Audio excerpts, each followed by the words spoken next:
कि मैंने उसको जब जब देखा लोहा देखा, लोहा जैसे तपते देखा, गलते देखा, ढलते देखा, मैंने उसको गोली जैसे ચલતે देखा. આપણી સાથે જે હાજર છે એ છે કરણભાઈ. શરૂઆત તમે કેવી રીતે કરી? જ્યાં સુધી ફિલ્ડ ઉપર જઈને ઝંપલાવીશું નહીં કે શું છે, કેવી એક્ઝામ છે, ત્યાં સુધી એક્ઝેક્ટ લેવલનો આઈડિયા નહીં આવે.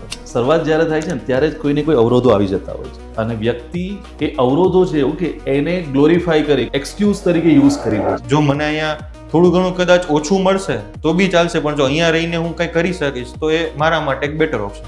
બેસ્ટ સમય એ જ છે કે જેટલું વહેલો કરવું એટલું સારું. ઘણા જે ટોપર્સ જે 21, 22, 23 વર્ષે થઈ જાય થઈ છે જાય છે. એમાં 50% પ્લસ લોકો એવા હોય છે કે જેને શરૂઆત 11, 12 થી અથવા તો કોલેજના ફર્સ્ટ યર થી શરૂઆત કરી દીધી છે. અત્યારે તમે એક્ઝામ્પલ જો જીપીએસસી માં કોઈ આવે તો એને 2-3 વર્ષનો ટાઈમ, 4 વર્ષનો ટાઈમ મિનિમમ લાગે છે. મોટા ભાગે પ્રિલિમમાં લગભગ બધા મેથ્સ રીઝનિંગ સ્કીપ કરતા હોય છે. આમાં જે મેથ્સ રીઝનિંગ પૂછાય છે એ પ્યોર મેથ્સ નથી. પ્રિલિમ્સની જે બેસ્ટ સ્ટ્રેટેજી છે એ છે કે પહેલા તો બધા સબ્જેક્ટ્સને સારી રીતે રીડ કરો, સારી રીતે સમજો, કોન્સેપ્ટ્સ ક્લિયર કરો. એક મોટા ભાગનો જે મને ઇશ્યુ આવે છે વિદ્યાર્થીઓની બાબતમાં કે ટેસ્ટ સિરીઝ એ લોકો આપતા જ નથી.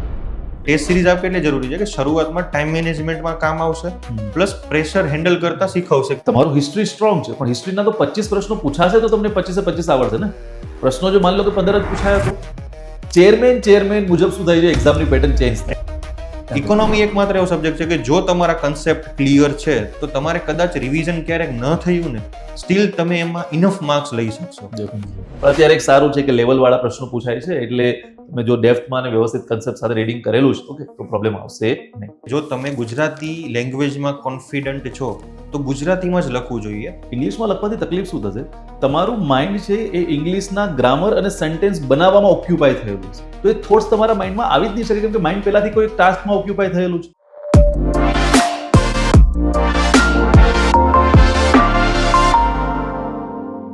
નમસ્કાર વિદ્યાર્થી મિત્રો, આપણી જે આ પોડકાસ્ટ સિરીઝ છે ઓકે બિયોન્ડ ધી બુક્સ કરીને એનો આજે બીજો એપિસોડ છે.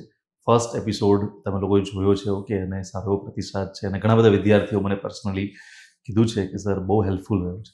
તો આજે એ જ પ્રકારનો એક બીજો પોડકાસ્ટ એક બીજા ગેસ્ટ સાથે ઓકે આપણે લઈને આવ્યા છે. આજનું જે પોડકાસ્ટ છે ઓકે એ વ્યક્તિ ઘણા સમયથી ઓકે જીપીએસસીની પ્રિપરેશન સાથે જોડાયેલા હતા, ઘણી સફળતાઓ બી જોઈ અને પછી સફળતા એમને મળી છે ઓકે અને હજી બી આગળ એ જઈ રહ્યા છે. આજે તો એમને ફર્સ્ટ સ્ટેપ છે પણ હજી બી આગળ જઈ રહ્યા છે. એમની જર્નીને જોઈને એક કેદારનાથ જાદવ જે છે ઓકે હિન્દી સાહિત્યકાર, એમની એક કવિતા મને યાદ આવે છે ઓકે કે मैंने उसको जब जब देखा लोहा देखा, लोहा जैसे तपते देखा, गलते देखा, ढलते देखा, मैंने उसको गोली जैसे चलते देखा. ખરેખર આ જ પ્રકારનું કંઈક એની જર્ની મેં જોયેલી છે. રેડી જ્યારે બી અસફળતાઓ મળી છે એના પછી નિરાશ થયા કરતાં વધારે એગ્રેસિવ રીતે આ તૈયારી કરવી ઓકે, આઇસોલેશનમાં જઈને પોતાના વર્ક ઉપર ટોટલ ફોકસ કરવો, પોતાની પ્રિપરેશન પર ફોકસ કરવો, ડિસ્ટ્રેક્શન્સને બધાને હટાવવા, દૂર રાખવા ઓકે અને એ રીતે ધીરે ધીરે એક step okay STI state tax ઇન્સ્પેક્ટરમાં સફળ થયા અને સાથે સાથે એમણે અગાઉ બી 2 જીપીએસસીના ઇન્ટરવ્યૂ ક્લાસ 1-2ના ઇન્ટરવ્યૂ આપેલા છે અને અત્યારે જે 47 નંબરનું ઇન્ટરવ્યૂ છે અને 240 નંબરનું ઇન્ટરવ્યૂ છે એ બંને ઇન્ટરવ્યૂ એમને છે અને ડેફિનેટલી આપણે શોર્ટ સમયમાં ફરીથી એક પોડકાસ્ટ ક્લાસ 1-2 ઓફિસર સાથે એમનો કરીશું ઓકે કે જ્યારે ક્લાસ 1માં સિલેક્ટ થયેલા હશે. તો આજે આપણી સાથે જે હાજર છે ઓકે એ છે કરણભાઈ અને કરણભાઈ જે છે ઓકે એમનું થોડું ઘણું ઇન્ટ્રો મેં તમને આપ્યો છે અને થોડુંક બેકગ્રાઉન્ડ એમની પાસેથી જાણવાનો પ્રયત્ન કરીએ ઓકે. નાનકડો એવો શોર્ટ ઇન્ટ્રો લઈએ અને પછી છે આપણો પોડકાસ્ટ ચેન સ્ટાર્ટ કરીએ. સર મેં સ્કૂલિંગ બેસિકલી સર વિલેજથી કરેલું છે. કોટડા સાંગાણી ગામ છે, રાજકોટ જિલ્લા અંતર્ગત સૌરાષ્ટ્રમાં આવેલું છે. ત્યાંથી મેં 8th સુધીનું મારું સ્કૂલિંગ કર્યું છે. ત્યારબાદ હાયર એજ્યુકેશન માટે ફેમિલીએ ડિસ્કશન કર્યું અને નિર્ણય લીધો કે ભાઈ હાયર એજ્યુકેશન માટે રાજકોટ શિફ્ટ થઈએ આપણે. તો 9th થી 12th સુધી મેં રાજકોટ એજ્યુકેશન લીધું. ત્યારબાદ 12thમાં કમ્પેરેટિવલી સારા માર્ક્સ હતા તો નિરમા યુનિવર્સિટીમાં સિવિલ એન્જિનિયરિંગ સ્ટ્રીમમાં એડમિશન મળ્યું અને ત્યારે એજ્યુકેશન પર્પઝ માટે જ ફરી અમદાવાદ શિફ્ટ થયા અને 2019માં મારું ગ્રેજ્યુએશન પૂર્ણ થયું અને ત્યારબાદ થોડું આ કોરોનાનું ને જે પ્રોબ્લેમ્સ હતા એના લીધે થોડું તૈયારી સ્ટાર્ટ કરવામાં ડિલે થયો અને મારી તૈયારીની શરૂઆત 2021થી થઈ. તો 2021થી અમે તૈયારીની શરૂઆત કરેલી છે. ઓકે, સ્ટાર્ટિંગમાં શરૂઆત જે છે ઓકે એ કરવામાં જ થોડો કોરોના છે એમને નડી ગયો હતો. લાગે એવું કે ભાઈ 2019માં ગ્રેજ્યુએશન થયું, એના પછી વચ્ચેનો સમય, પણ કોરોના ખાસા એવા લોકોને અફેક્ટ કરેલા છે અને ઘણા બધા લોકોને પ્રિપરેશનમાં કોરોના છે ઓકે એક પ્રકારે એક અવરોધ બનીને જ આવ્યો હતો કે જેનો ઓલમોસ્ટ 2 વર્ષ લોકોના સમય છે એને લઈ લીધો હતો. તો બેકગ્રાઉન્ડ જાણ્યા બાદ જે સૌથી મેઇન પ્રશ્નો હોય છે કે ક્યારે તમને એવો અહેસાસ થયો કે ક્યારે તમને એવું ફીલ થયું કે મારે પ્રિપરેશન સ્ટાર્ટ કરવી પડશે, એ પ્રકારનું કોઈ ઇન્સિડન્ટ અથવા તો એ પ્રકારની કોઈ બાબત હોય કે જેણે તમને પ્રેરણા આપી છે કે મારે ચલો હવે તૈયારી કરવી છે અને સ્પેસિફિકલી ગવર્મેન્ટ ફિલ્ડની તૈયારી કરવી છે? સર, આ ઇન્સ્પિરેશન મને મારા ગ્રાન્ડફાધર, મારા દાદા પાસેથી મળેલી. મારા દાદા એક ASI તરીકે રિટાયર થયા હતા, તો પહેલેથી જ ઘરમાં એક ડિસિપ્લિનરી માહોલ હતો જ, અને બેક ઓફ ધ માઇન્ડ એક તૈયારી કરવી છે એવું વિચારેલું હતું. ફિક્સ નહોતું કર્યું કે આ જ કરવું છે, બટ એક બેક ઓફ ધ માઇન્ડ એક પ્લાન હતો કે આ ફિલ્ડ મને એક વખત જ્યારે મોકો મળશે ત્યારે મને એક્સપ્લોર કરવી છે. ત્યારબાદ ગ્રેજ્યુએશન પૂર્ણ થયું. ગ્રેજ્યુએશનમાં મારી કોલેજ થોડી ટફ હતી, થોડી મહેનત માગી લેવી હતી, એટલે ત્યારે સાથે પ્રિપેરેશન કરવી પોસિબલ નથી, કારણ કે ટાઈમિંગ્સ ને બધું બહુ ટફ હતું. સવારે 9થી સાંજે 6 સુધી મારી કોલેજ રહેતી, તો પછી 6 વાગે આવ્યા પછી તૈયારી ત્યારે મેનેજ નહોતું થઈ શકતું. અને થોડું એવું બી હતું કે હવે કોલેજ લાઈફ છે તો થોડું એમાં બી થોડું ઇન્વોલ્વ રહેવું છે, નવી નવી એક્ટિવિટીઝ કરવી છે, નવું વસ્તુ એક્સપ્લોર કરવી છે, એક્સપિરિયન્સીસ કરવા છે, તો એના લીધે ત્યારે પોસિબલ નહોતું મારે. સો આફ્ટર ગ્રેજ્યુએશન 2019માં જ્યારે ગ્રેજ્યુએશન પૂર્ણ થયું ત્યારે મારી સામે 2 ઓપ્શન્સ હતા. ઈધર હું આઉટ ઓફ ઇન્ડિયા જઈ શકતો હતો, ઓર જે મેં બેક ઓફ ધ માઇન્ડ એક મારો પ્લાન રાખેલો હતો તો હું ફિલ્ડને એક્સપ્લોર કરી શકું એમ હતો. આ ફિલ્ડ મને એકચ્યુઅલી આ ફિલ્ડ માટે ઇન્સ્પિરેશન મારા ફાધરે આપી હતી. એમણે મને કીધું હતું કે જો તને બહારે જવું છે, જો તું એ ડિસિઝન લઈશ તો હું તને સપોર્ટ કરીશ, બટ જો તને બેક ઓફ ધ માઇન્ડ તારો જે પ્લાન છે તો આ ફિલ્ડ છે, આવી રીતે છે, તું તારી રીતે થોડી એક્સપ્લોર કર, તો તને ઠીક લાગે તો તારી પર્સનાલિટી મુજબ આ ફિલ્ડ પણ તને શૂટ કરશે, તો તું તારી રીતે નિર્ણય લે, અમે તને સપોર્ટ કરીશું. દેન થોડો સમય લીધો, 1-1.5 મહિનાનો, થોડું ફિલ્ડ વિશે જાણ્યું, થોડા લોકોને મળ્યા કે શું છે, કેવી રીતે છે, શું કામ હોય છે, શું રિસ્પોન્સિબિલિટીઝ હોય છે, વર્ક સેટિસ્ફેક્શન્સ કેટલું છે, બધું જાણ્યું. અને દેન આઈ ડિસાઇડેડ કે ચલો બહાર જવા કરતાં દેશમાં રહી અને થોડું અહીંયા જ કશું કરીએ, કે આપણું થોડું ઘણું જે બી આપણને ટેલેન્ટ છે કે થોડું આપણું જે વર્ક છે, આપણે જે બી વર્ક કરવાના છીએ તો એ થોડું દેશને કામ આવે, તો આપણા રાજ્યને કામ આવે, તો એ ટાઈપનું થોડો નિર્ણય લીધો અને દેન આ ફિલ્ડમાં ઝંપલાવ્યું. ડન. જો જે વાત કરી મુજબ કે પેરેન્ટ્સ છે ઓકે, ગયા એપિસોડમાં બી પેરેન્ટ્સનું ઇમ્પોર્ટન્સ તમને જોવા મળ્યું, તો અહીંયા બી જોવા મળશે. પેરેન્ટ્સ જ્યારે કીધું એ પ્રમાણે કે એમના દાદા જે છે ઓકે ASI તરીકે રિટાયર થયેલા હતા, તો એ ઇન્સ્પિરેશન જે છે ઓકે એ ફેમિલીમાંથી જ આવતું હોય છે. ઘણી વખત એવું જોવા મળે છે આપણને કે ભાઈ વ્યક્તિને બહારથી ઇન્ફોર્મેશન મળતી હોય છે, પણ લાસ્ટ બંને કેસીસમાં આપણને જોવા મળ્યું કે ફેમિલીનું ઇન્સ્પિરેશન છે ને એ બહુ મેટર કરે છે. ગયા એપિસોડમાં બી એ જ વસ્તુ હતી, અહીંયા બી સરે જે જણાવ્યું એ પ્રમાણે કે ફેમિલી જ્યારે તમને સપોર્ટ કરે છે, એ તમને જ્યારે ઓપ્શન આપે છે, પુશ કરે છે તમને ઓકે, તો એનાથી તમે સ્ટાર્ટિંગથી જ મોટિવેટેડ હોવો છો. ઓકે, ઘણી વખત સર પ્રિપરેશનમાં એવું બી હોય છે કે વિદ્યાર્થીઓ ફેમિલીના અગેન્સ્ટમાં જઈને આ વસ્તુ કરતા હોય, તો બહુ હિંમતવાન લોકો કહેવાય કે જે ફેમિલીના અગેન્સ્ટમાં જઈને બી આ પ્રિપરેશનનું કંઈક ડિસિઝન લે છે. પણ જો સપોર્ટ ફેમિલી કરશે ને તો ડેફિનેટલી કંઈક ને કંઈક કરી આપશે. તમે જેમ કે એમને કીધું પ્રમાણે કે મારી ફિલ્ડને બી એક્સપ્લોર કરવાના મારી પાસે ઓપ્શન હતા, વિદેશમાં જવાનો બી ઓપ્શન હતો. ફેમિલી એમાં બી સપોર્ટ કરશે ડેફિનેટલી, પણ ફેમિલી જ્યારે એ પ્રકારનું પ્રેશર ક્રિએટ કરવાનું સ્ટાર્ટ કરી દે કે ગ્રેજ્યુએશન પછી કે જલ્દીથી નોકરીએ લાગી જા અને જલ્દીથી પગાર આપતો થઈ જાય અને એ બધી વસ્તુ જે આવતું હોય છે, એના કરતાં તમે એને થોડો સમય આપો. ઓકે, બની શકે કોલેજ એ પ્રકારની હોય તો ત્યારે એને સમય ના મળ્યો હોય, તો થોડો સમય આપશો બાળકોને તો ડેફિનેટલી શું કરશે એવું કે એ કંઈક આવી પ્રકારની અચીવમેન્ટ હાંસલ કરીને બતાવશે. હવે તમે સમજો કે એ ડિસિઝન લઈ લીધું કે પ્રિપરેશન કરવી છે, શરૂઆતના સ્ટેજમાં તમને કઈ કઈ બાબતો ધ્યાનમાં આવે કે ભાઈ હું આવું સમજતો હતો પણ આવું નીકળ્યું, ઓકે, અને શરૂઆત તમે કેવી રીતે કરી? સર, 2019માં જસ્ટ મેં એક વખત ડિસાઇડ કર્યું કે ભાઈ હવે આ મારે ફિલ્ડ પરસ્યુ કરવી છે. દેન તરત જ 2019માં આઈ થિંક 13 ઓફ ઓક્ટોબરે ક્લાસ 1-2 હતી, તો મેં ફોર્મ ભરેલું હતું કે ચલો એક એક્સપિરિયન્સ લઈએ કે આ એક્ઝામ શું છે, જ્યાં સુધી ફિલ્ડ ઉપર જઈને ઝંપલાવીશું નહીં કે શું છે, કેવી એક્ઝામ છે, ત્યાં સુધી એક્ઝેક્ટ લેવલનો આઈડિયા નહીં આવે. તો ત્યારે મેં જસ્ટ એમ જ કહી, તૈયારી તો જસ્ટ હજી થઈ નહોતી, જસ્ટ 1-1.5 મહિનો જ હજી થયો હતો, મેં થોડું થોડું રીડિંગ સ્ટાર્ટ કર્યું હતું એન્ડ મેં એ એક્ઝામ આપી.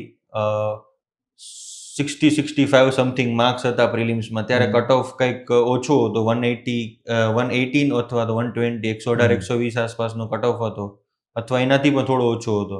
દાસસાહેબના દાસો સાહેબના સમયમાં સમયમાં કે ટ્રેન્ડ હતો કે તૈયારી 120 ની આસપાસ. હા, બહુ કટ ઓફ એટલો ત્યારે ઊંચા નહોતા. તો મને રિયલાઇઝ થયું કે ઓકે, એક્ઝામનું લેવલ શું છે, કયા લેવલની તૈયારીની આવશ્યકતા છે, કયા સબ્જેક્ટ્સમાંથી કઈ કઈ વસ્તુ પૂછાય છે. તો એ એક્ઝામનો ત્યારે અનુભવ મેળવ્યો એન્ડ ધેન મને થોડો આઈડિયા આવ્યો કે ઓકે, પ્રિપેરેશન થોડી ડેપ્થ માંગી લે એવી છે, ખાસી મહેનત માંગી લે એવી છે, અને કઈ ડિરેક્શનમાં હજી મારે આગળ વધવાનું છે. ત્યારબાદ સર એ એક્ઝામ દીધી, ત્યાં થોડો સમય થયો ત્યારે કોરોનાના ભણકારા વાગી ગયા હતા, અને આઈડિયા હતો જ કે બધા ન્યૂઝમાં એમ આવતું જ હતું કે લોકડાઉન થઈ શકે છે, કારણ કે ત્યારે ચાઇનામાં લોકડાઉન શરૂ થઈ ગયું હતું, વર્લ્ડમાં બીજા ઘણા કન્ટ્રીઝમાં બી લોકડાઉન શરૂ થઈ ગયું હતું. તો એક સ્પેક્યુલેશન હતું જ કે ઇન્ડિયામાં બી આવડી મોટી જનસંખ્યા છે તો આ રોગને ફેલાવો અટકાવવા માટે આવી જ જશે લોકડાઉન થોડા સમયમાં. તો ત્યારે આ થોડો પ્રોબ્લેમ થયો હતો, અને ત્યારબાદ સર એ કોરોનાનો સમય તો થોડો ટફ સમય કહી શકાય, કારણ કે ફેમિલીમાં ઇન્ફેક્શન્સ હતા, હું પોતે ઇન્ફેક્ટેડ હતો, પ્લસ મધર અને ફાધરની થોડી એજ છે, તો એમને બી કોરોનાના લીધે ત્યારે પેલો ઓક્સિજનની એની થોડી પ્રોબ્લેમ થતી હતી, તો એ પ્રોબ્લેમને એના કારણે થોડું પ્રોબ્લેમ થયો હતો ફેમિલીમાં. પ્લસ આજુબાજુમાં આપણે રિલેટિવ્સમાં એમાં ન્યૂઝ સાંભળતા હોય કે ડેથ્સ થઈ હતી આ તે, તો એ આખો એટમોસ્ફિયર એટલો પ્રિપેરેશન માટે ત્યારે સારો નહોતો. ટાઈમ હતો પ્રિપેરેશન માટે. મેં થોડી ઘણી બુક્સ બી રીડ કરી હતી એમાં, બટ એ જે કોન્સન્ટ્રેશન, એ જે એક કહેવાય ને કે માઇન્ડની જે કન્ડિશન જે કહેવાય તૈયારી માટેની, કે જ્યાં આપણે સ્પેસ ઓફ માઇન્ડ એકદમ નેગેટિવ હતું ત્યારે, કે આજુબાજુ એકદમ થઈ રહ્યું હતું, તો ત્યારે પ્રિપેરેશન થોડી ઘણી કરી, પણ એ એટલી ઇફેક્ટિવ પ્રિપેરેશન નથી. આફ્ટર દેટ 2021માં લગભગ જાન્યુઆરીમાં 2021માં પેલું ફર્સ્ટ લોકડાઉન પૂર્ણ થયું અને ફરી બધું ઓપન થવાનું શરૂ કર્યું, તો પ્રિપેરેશન થોડી ઘણી ફરી શરૂ કરી. તો માર્ચ મહિનામાં ત્યારે ક્લાસ 1-2 હતી, તો મારે બંને વખત એવું થયું કે જસ્ટ શરૂઆત હતી, એક્ઝામ આવી ગઈ, બટ એક મારા માટે પોઝિટિવ એ હતો કે ત્યારે એક STI હતી 7th of March અને 21st of Marchના ત્યારે ક્લાસ 1-2 હતી, તો મેં બંને એક્ઝામ આપી હતી થોડી તૈયારી સાથે. તો એક પોઝિટિવ મને એ રહ્યો કે જે પહેલી STI મેં આપી હતી તેમાં કટ ઓફ 70 આજુબાજુ રહ્યો હતો, એમાં મારે 65 અરાઉન્ડ માર્ક્સ હતા. તો એ મને એક પોઝિટિવ લાગ્યું કે ઓકે, મેં આ જે કાર્યકાળ દરમિયાન થોડી ઘણી મારાથી જેટલી મહેનત થઈ એ કરી, એક્ઝામ પહેલા 1-1.5 મહિનાનો ટાઈમ મળ્યો તો થોડી મહેનત કરી, તો એમાં આટલું ઇમ્પ્રુવમેન્ટ આવ્યું કે જ્યારે હું લાસ્ટ એક્ઝામમાં જે મેં જસ્ટ શરૂઆત કરી હતી ત્યારે હું 50% માર્ક્સમાં હતો, એમાંથી હવે 5 માર્ક્સથી કટ ઓફ ચૂક્યો, અને એના પછીની જે ક્લાસ 1-2 હતી એમાં કટ ઓફ 115 સમથિંગ રહ્યો હતો, એમાં મારે 104 કે 105 માર્ક્સ જેવું હતું. તો એ બી મારા માટે, મેં એનાથી નિરાશ થવા કરતા એ વિચાર્યું કે એક પોઝિટિવ તરીકે લીધું કે ઓકે, આટલી ઓછી તૈયારીએ જો હું 5-10 માર્કથી રહી જાઉં છું એક્ઝામમાં, તો આઈ હેવ અ ચાન્સ કે હું જો પ્રિપેરેશન સારી રીતે કરીશ, ડેપ્થમાં રીડિંગ કરીશ, તો હું સારી રીતે આ એક્ઝામને ક્વોલિફાય કરી જઈશ. તો ત્યારથી મને થોડો કોન્ફિડન્સ આવ્યો અને મેં પ્રિપેરેશન ફરી સેકન્ડ વેવ જ્યારે કોરોનાની પૂરી થઈ સપ્ટેમ્બરમાં, ત્યારથી ફરીથી મારી પ્રિપેરેશન સ્ટાર્ટ કરી સિરિયસલી, અને ધેન મારી જર્ની શરૂ થઈ. એડવર્ટાઇઝમેન્ટ નંબર 30 ની પ્રિલિમ પાસ થઈ એન્ડ ઇટ્સ ગોઈંગ ઓન. જો તમે વાતચીતમાં એક વસ્તુ ધ્યાનમાં લીધી હશે કે ઘણી વખત શું થાય છે કે શરૂઆત જ્યારે થાય છે ને ત્યારે જ કોઈને કોઈ અવરોધો આવી જતા હોય છે, અને વ્યક્તિ એ અવરોધો છે એવું કે એને ગ્લોરીફાય કરી કે આ આવી ગયું છે, પેલું આવી ગયું છે, અને છોડી દે છે વસ્તુ. ઓકે, એ વસ્તુ એક્સક્યુઝ તરીકે યુઝ કરી લે છે. ઓકે, કે ભાઈ આ વસ્તુ છે એને લીધે મારી પ્રિપેરેશન હવે થઈ શકે એવું નથી, આ બધું વસ્તુ થઈ ગઈ. એમણે કોરોનામાં આ પ્રકારનો હાર્ડ ટાઈમ બી જોયો. ઓકે, ફેમિલી મેમ્બર સાથે જે થયેલા કેસ છે એ ખુદ ઇન્ફેક્ટેડ થયા હતા, છતાં બી એણે એ વસ્તુ ચાલુ રાખી. અને સૌથી મેઇન બાબત જે મને લાગી, કે જે તમને બી લાગી હશે, કે એ થાય કે જ્યારે એમણે વાત કરી કે 2021માં જે એને પ્રિલિમ આપી, મતલબ કે 2021 પછીના સમયમાં જે એને પ્રિલિમ આપી, એ પ્રિલિમમાં થોડા માર્ક્સથી કટ ઓફથી રહી ગયા હતા. અને એણે કેટલું બ્યુટિફુલી આ વસ્તુને જોઈ. એણે એ રીતે ના જોયું કે ભાઈ હું તો રહી જાઉં છું અને આ વસ્તુ તો અઘરી છે. એને શું જોયું કે જો મારી આટલી પ્રિપરેશનમાં બી આટલો નજીક પહોંચી શકું છું તો હવે તો હું થોડો જ દૂર છું. ઓકે, અને થોડી મારે વધારે પુશ કરવાની જરૂરિયાત છે અને હું ડાયરેક્ટલી શું કરીશ, પ્રિલિમ ક્લિયર કરીશ. ને એ જે આપણે કીધું એ પ્રમાણે કે જે પ્રિલિમ એના પછી આવી, ઓકે, જીપીએસસી ક્લાસ 1 એ પ્રિલિમ એને ક્લિયર કરી. ઓકે, હવે બીજો એક પ્રશ્ન કે માન લો કે જે વ્યક્તિ શરૂઆત કરી જ રહ્યો છે અત્યારે, ઓકે, હવે હજી જોઈ રહ્યો છે ને હજી એવું વિચારે કે હવે મારે શરૂઆત કરવી છે. બે વસ્તુ મારે તમને પૂછવી છે. એક વ્યક્તિ એવો છે કે જેને 12મા ધોરણ પછી હવે શરૂઆત કરવા જઈ રહ્યો છે, ને એક વ્યક્તિ કે જેની કોલેજ પૂરી થઈ પછી શરૂઆત કરવા જઈ રહ્યો છે. તો શરૂઆતમાં એને કઈ કઈ બાબતો ઉપર ધ્યાન રાખવું જોઈએ? ઓકે, સીધું જ શું કોઈ ક્લાસમાં જોડાઈને પ્રિપરેશન સ્ટાર્ટ કરી દેવી જોઈએ કે પહેલા કોઈ પ્રિપરેશન વાળો એક બેઝિક ફેઝ રાખવો જોઈએ કે જેમાં એ પોતાનો બેઝ તૈયાર કરી લે અને પછી જવું જોઈએ, એવી રીતે? સર, એ પર્સનલ ચોઇસ ઉપર જશે થોડું. કારણ કે જો કોઈ વ્યક્તિ, જેમ કે મારું જ એક્ઝામ્પલ લઉં તો મારી પાસે ટાઈમ જ નહોતો. મારું જે કોલેજનું શેડ્યુલ હતું એટલું હેક્ટિક હતું કે સાથે ક્લાસીસ જોઈન કરવા એ પોસિબલ નહોતું. પ્લસ જે લોકોની પાસે ટાઈમ છે તો એવું કરી શકાય એ લોકો કે શરૂઆતમાં એ લોકો જનરલી આપણને સજેશન દેતા હોય કે એનસીઆરટી રીડ કરે, જીસીઆરટી રીડ કરે અને એક પોતાનો બેઝ બનાવે. ત્યારબાદ પછી રેફરન્સ બુક્સ ઉપર એ લોકો આવી જાય ને પછી રેફરન્સ બુક્સ રીડ્સ કરે વધારે બ્રોડ રીડિંગ માટે. તો એ બી કરી શકાય. અથવા જો એવું લાગે છે કે ચલો ભાઈ, કોઈ મારી પાસે આજુબાજુ કોઈ ગાઈડ કરવા વાળું વ્યક્તિ નથી અને જો એ કોઈ સારા કોચિંગ ફાઇન્ડ કરી શકે કે ભાઈ આ કોચિંગ મને સારી રીતે ગાઈડ કરી શકે છે, તો એ વ્યક્તિ સારી રીતે શરૂઆતથી જ એક ગાઈડેડ વેમાં એવી રીતે શરૂ કરી શકે. કારણ કે આજે મેં યુપીએસસીમાં ટ્રેન્ડ જોયેલો છે. ઘણા જે ટોપર્સ જે 21, 22, 23 વર્ષે થઈ જાય છે એમાં 50% પ્લસ લોકો એવા હોય છે જેને શરૂઆત 11-12 થી અથવા તો કોલેજના ફર્સ્ટ યરથી શરૂઆત કરી દીધી. તો આપણને જ્યારે રિઝલ્ટ જોઈએ ત્યારે એવું લાગે કે 21 કે 22 વર્ષે આઈપીએસ કે આઈએએસ બની ગયા છે, પણ એકચ્યુઅલી એની પાછળ એની મહેનત 4-5 વર્ષની હોય છે. એવું નથી થતું કે ઓકે આવ્યા, ફર્સ્ટ ટ્રાય દી દીધી અને જસ્ટ પાસ કરી ગયા. એ લોકો બહુ બધા વર્ષોથી પ્રિપેરેશન કરતા જ હોય છે. અત્યારે તમે એક્ઝામ્પલ જો જીપીએસસીમાં કોઈ આવે તો એને 2-3 વર્ષનો ટાઈમ, 4 વર્ષનો ટાઈમ મિનિમમ લાગે છે. તો એ લોકો શું સ્માર્ટનેસ યુઝ કરે છે કે એ લોકો એ ટાઈમ પોતાની કોલેજમાં જે ટાઈમ છે ને એને જ પ્રિપેરેશનમાં આપી દેતા હોય છે. આપણે એ પ્રોબ્લેમ થાય છે કે આપણે જનરલી કોલેજ પૂરી થયા પછી સ્ટાર્ટ કરીએ છીએ અને એમાં બી સર કોઈ પ્રોબ્લેમ નથી. એ બી એક વે જ છે કે જો તમે તમારી કોલેજને સારી રીતે એન્જોય કરવા માંગો છો, તમે જે સ્ટ્રીમ લીધી છે, તમે જે ફિલ્ડ લીધી છે, જો તમને ગમે છે અને તમને એમાં એક્સપ્લોર કરવું છે તો તમે એમાં બી એક્સપ્લોર કરી શકો છો. મારું તમને એક્ઝામ્પલ દઉં તો મારું જે આપણે શરૂઆતમાં જ વાત કરી કે વિદેશ જવાનું, ફોરેન જવાનું મારી પાસે એક રસ્તો ખુલ્લો હતો. એનું રીઝન શું હતું? મારું કરિક્યુલમ સ્કોર બહુ જ સરસ હતો. મને લગભગ ટોપ 30 યુનિમાંથી મળતી હતી વર્લ્ડમાં.